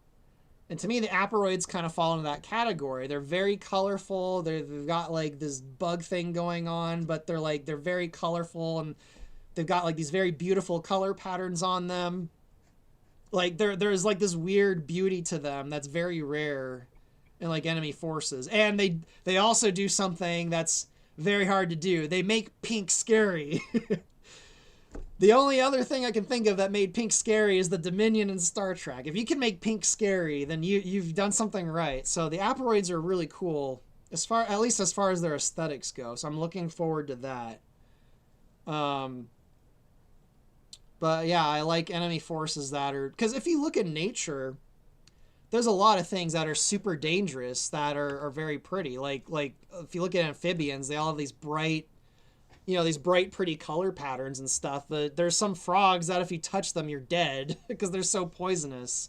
And you see that in the insect and the arachnid world too. Like there's all kinds of dangerous bugs that have really beautiful looking patterns on, like there's spiders with like facial patterns on their abdomens and stuff. So yeah, I'm always kind of intrigued by enemy forces that aren't just like pure ugly. that like have some kind of like aesthetic beauty to them. I think in a way that it makes them even more dangerous because that beauty kind of disarms you. But yeah, so I have a feeling I might be the right guy to portray the Aperoids, but I don't think I'm the right guy to portray Cursed. It's literally Cursed. Basically, Cursed is a precursor to what Marvel did to Mary Jane Watson. Yeah, the cursed idea in Command feels kind of out of left field. I don't know. Says Smash Bros. Movie directed by Zack Snyder. I mean, he has directed a CGI kids movie before. People forgot about it, but he directed that Owl movie. So he does have the technical, and air quotes, technical skills to direct a CGI animated movie aimed at kids, despite the fact that what he's known for. So I mean, I wouldn't be. I highly doubt he would do it, but I wouldn't be surprised. Um, I don't know. We'll see. Who knows? Who knows? The future is so chaotic right now that I feel like not even as far as like movies, just anything in the world right now. It really feels like anything is possible, which is both awesome and terrifying because obviously horrible things can happen at any moment, but there's a lot of potential right now because everything is so unpredictable. We live in very interesting times right now. Let's see what other question. Actually, how long have I been going for? I've been going for 3.5 hours. I think I'm gonna wrap this up soon, actually, because I want to get back to animating the dragon. So I'll answer like one or two more questions, and I think I'm done. Let's see. During Andrew's rule of the Venom Remnant, are the Goliath battleships Venomian character Sasquatcher and the Death Baboon? I know the Goliath battleships do. If I remember right, the Sasquatcher isn't the Sasquatcher the pirate ship that the ruffians use at the Sargasso base? I don't know if the Sasquatcher is a Venom ship. I think it's a like a pirate ship, but correct me if I'm wrong. If it is a Venom ship, then maybe I'll consider using it. The Goliath battleships, yeah, those are the ones with the little cores, I think, in the middle. Let's see. I got an idea for what you can do for the change of vehicle feature if you haven't thought of it already. That'd be flying your R-Wing inside the Great Fox, just like. Yeah, it is already. It's probably going to involve something like that, but I mean actually. Because I want the player to also be able to pick the ground vehicle that they switch to, instead of them being stuck switching to just one vehicle. And that's the tricky part. And I think I have a way in the engine to get that to work, but I haven't tried it yet. Maybe I'll try it as soon as I finish this level, but we'll see. Because there's 2 levels in the Star Fox 2 campaign. There's definitely 2 levels that I want it so that the player can switch from the R-Wing to the Walker at some point in the level, but we'll see. And it probably does involve flying into a hangar of some sort, but we'll see. Let's see. I always thought it's interesting how the Aparoids seem to somehow be self-aware about lacking a true soul, which is a disturbing implication if you think about it. I mean, if you're familiar with ancient mythologies and even some religious mythologies, there's beings like that. So it's not that unusual of an idea. I think part of the problem is there's a ton of confusion in the modern day on what a soul actually is or what that means. There's also a lot of confusion between that word and the word spirit. Like for example, spirit, it's the Latin word for like wind. Spirit represents kind of like the wind, like the kind of the invisible, intangible things about something that seems to be animating it in the same way that wind does. It's also connected to breath. If I remember right, spirit actually more directly translates to breath. So, like a lot of modern, and this is because a lot of modern people are materialists. They hear the word spirit and they think of like ectoplasm, like some kind of like partially visible or invisible matter that's like matter or mass, but doesn't like materialism. You gotta throw materialism out the window if you're gonna look into these ancient ideas. So I think part of the problem with that question is a lot of people, like there's a lot of confusion around what a soul and what spirit actually is. But in the ancient world, there's a lot of things that don't have souls that are still alive or possibly self-aware. That's not that unusual of an idea. And it does have some interesting implications. It's actually it's a problem I've been trying to work out in some mythologies that I'm not going to get into, because there's a particular mythology that has particular beings in it that it's left an open question, but a lot of the philosophers of this mythology from the first few centuries AD, they tried to address this question. There's a particular set of beings that don't seem to have souls at all, but they are self-aware and they're hyper intelligent, and it seems like they've wrestled with that question. In a way, it's actually the same philosophical problem we're dealing with now with artificial intelligence. And the conclusion a lot of these theologians and philosophers came to, which I think is the right conclusion, or the most right conclusion, is that it doesn't really matter, because we don't even know if other humans are actually really sentient or not. We just assume they are because they seem to be. And at the end of the day, that's what matters, is if something acts like it's sentient or it has a soul or whatever, you're going to treat it like it has one, whether it does or not. In some way, it doesn't matter if it actually has like a spirit or a soul or whatever, because that's something kind of intangible. So with the aporoids, doesn't really matter if they have a soul or not because they act like they do. So that's what's important, I guess. That was a really weird, crazy tangent I wasn't expecting to go on today. All right, I'll answer one more question, and then I think I'm going to wrap it up.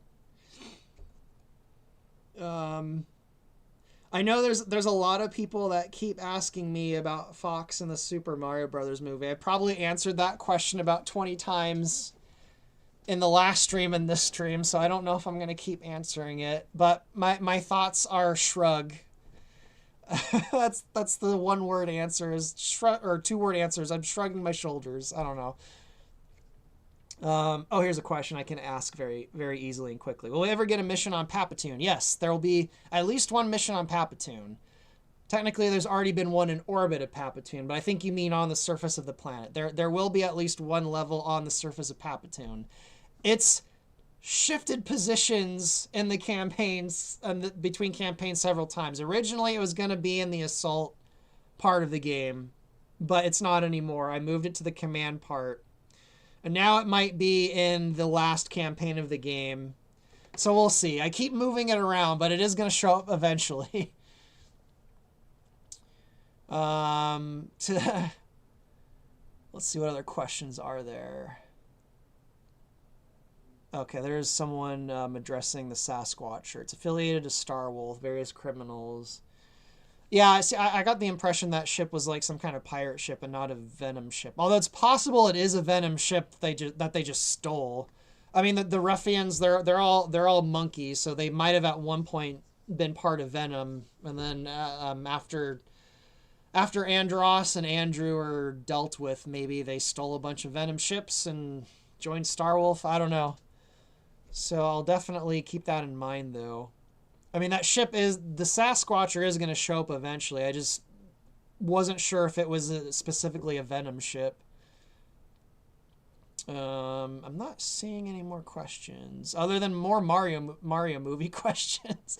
Yeah, there's like 3 people asking about the Mario movie, like all back to back. Or is that the same? Oh, it's the same person asking again.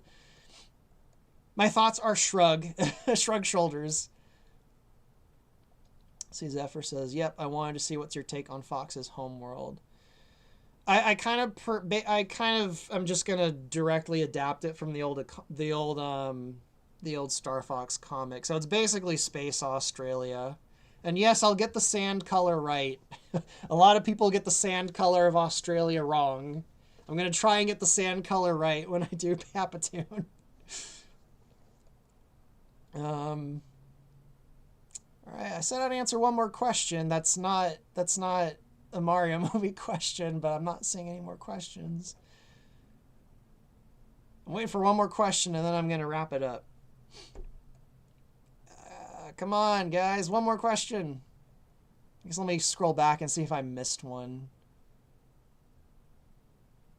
Okay, I saw a question further back. I'll answer that one. Will the Aperoids hijack equipment from other people? Yes, they can. In fact, they're able to completely hijack systems and ships before there's even any like visible sign of infection. So yeah, they'll be able to completely take control, and that's one thing they'll do. They'll take control of ships that are on your side and turn them against you, which will be really cool.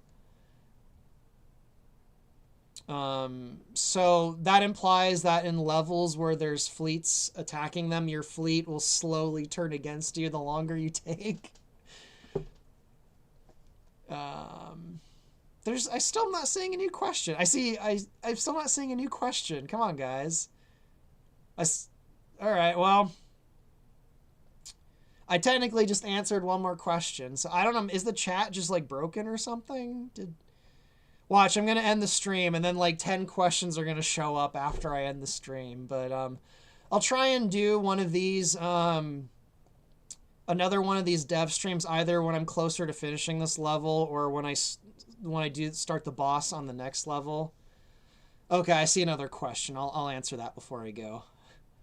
Oh, what was I going to say? Yeah, I'll probably do another one of these streams. I'll try and do them once a month, maybe. Hopefully we'll get Estelle in the next time. She ended up passing out, and then she didn't make it to this one, but I wasn't expecting her to show up in this one anyway, so that would have been a cool surprise, but... Okay, yeah, now I see a bunch of questions popping up. I must have been really far behind. All right, well, I'll answer the first question that popped up, because I said one more. So, by the way, Ice Cream Man, is Oinkanese... ground vehicles will start popping up in this arc. Yes, they will. There'll be some levels with Venom ground. I think the second to last level is entirely on the ground, actually. The one in the Corners Ruins. I think that entire... No, in that level, you... again, if I get it to work, in that level, you switch to the R-Wing for the second half of it. You start on the ground, and then you end up in the R-Wing. But that level will have a bunch of the ground vehicles that are in Assault. Because yeah, that'd be kind of a waste if they're only in like 1 or 2 levels of Assault. All right, there we go. That was the last question. I went for 3.5 hours. I was planning on going 2.5 hours, and I went an hour longer. So anyway, I hope you guys enjoyed that stream. I think that trial and error of the boss breaking and its animation was kind of boring, but maybe you guys enjoyed it. Yeah, now I see so many questions popping up. I'm sorry. Okay, I'll answer one more question. I'll pick it this time instead of doing the first one. I'll pick the most interesting question. Did you have a good day today? Yes, I've had a good day today so far. That one doesn't count though. I had a much better... Friday was not a good day. Thursday was not a good day. Friday was a pretty good day. And then I had another Saturday. It wasn't a terrible day, but Saturday ended up being kind of a lame day. Yesterday was a pretty decent day, and today has definitely been good. I've had like my good to bad day thing has been a roller coaster over the last week. It's like one day is awesome, the next day is shit. The next day is awesome. Like I've just been back and forth on like if the day is good or not. Okay, I know what question I'm gonna answer. Let's see. Will Fox still insult the Aperoid Queen as a rotten space hag like an Assault? That line somehow managed to out-ham the hammiest dialogue of 64. Yes, he will. In fact, I'm trying to find a way to keep the worst line in Star Fox ever, which is my favorite bad line of dialogue in anything ever is actually from Assault. It's not the space hag. That line's pretty funny though. But my favorite terrible line of dialogue from anything ever is actually in Star Fox Assault. And I have a suspicion it's terrible because it's a bad translation from Japanese.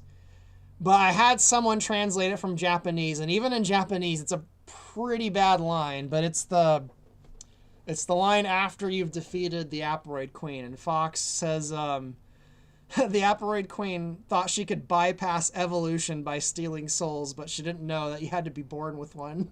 Like, that line, I butchered the line a little bit. That line is really funny for all the right reasons. I don't know how I'm going to put that line in the game, but I'm going to try and find a reason to put that line in the game. Because it's such a weird, terrible line. I love it. So yeah, that's the last question I'm going to ask. But anyway, thank you guys, everyone. I'll try and do another one of these in April. I might do another one before then, as I get closer to finishing this level. I think I really need to focus on getting the tail to animate correctly when he recoils, and it's just too hard to do that while I'm multitasking with the chat. So I might do another stream finishing up this level when I don't have to do any animation stuff, when I can just do the technical stuff. It's a lot easier. Well, it's a lot easier to multitask. But I'll probably when I start on the boss for the next level, I'll probably do a live stream of that. Maybe I'll do a live stream of me getting vehicle switching to work if I can figure out how to get that to work. I don't know. We'll see. I'll do something in the next month, and maybe I'll drag Estelle along. We'll see. But thank you for showing up to this stream, and hopefully it was an awesome stream, and I hope you guys all have an awesome week. Actually, I hope you all have an awesome April. And yeah, OBS is being weird. It says I'm not live, so I don't know how to end the stream. I guess I'll click the button in YouTube. All right, so I'm going to try and end the stream, but I might still be here.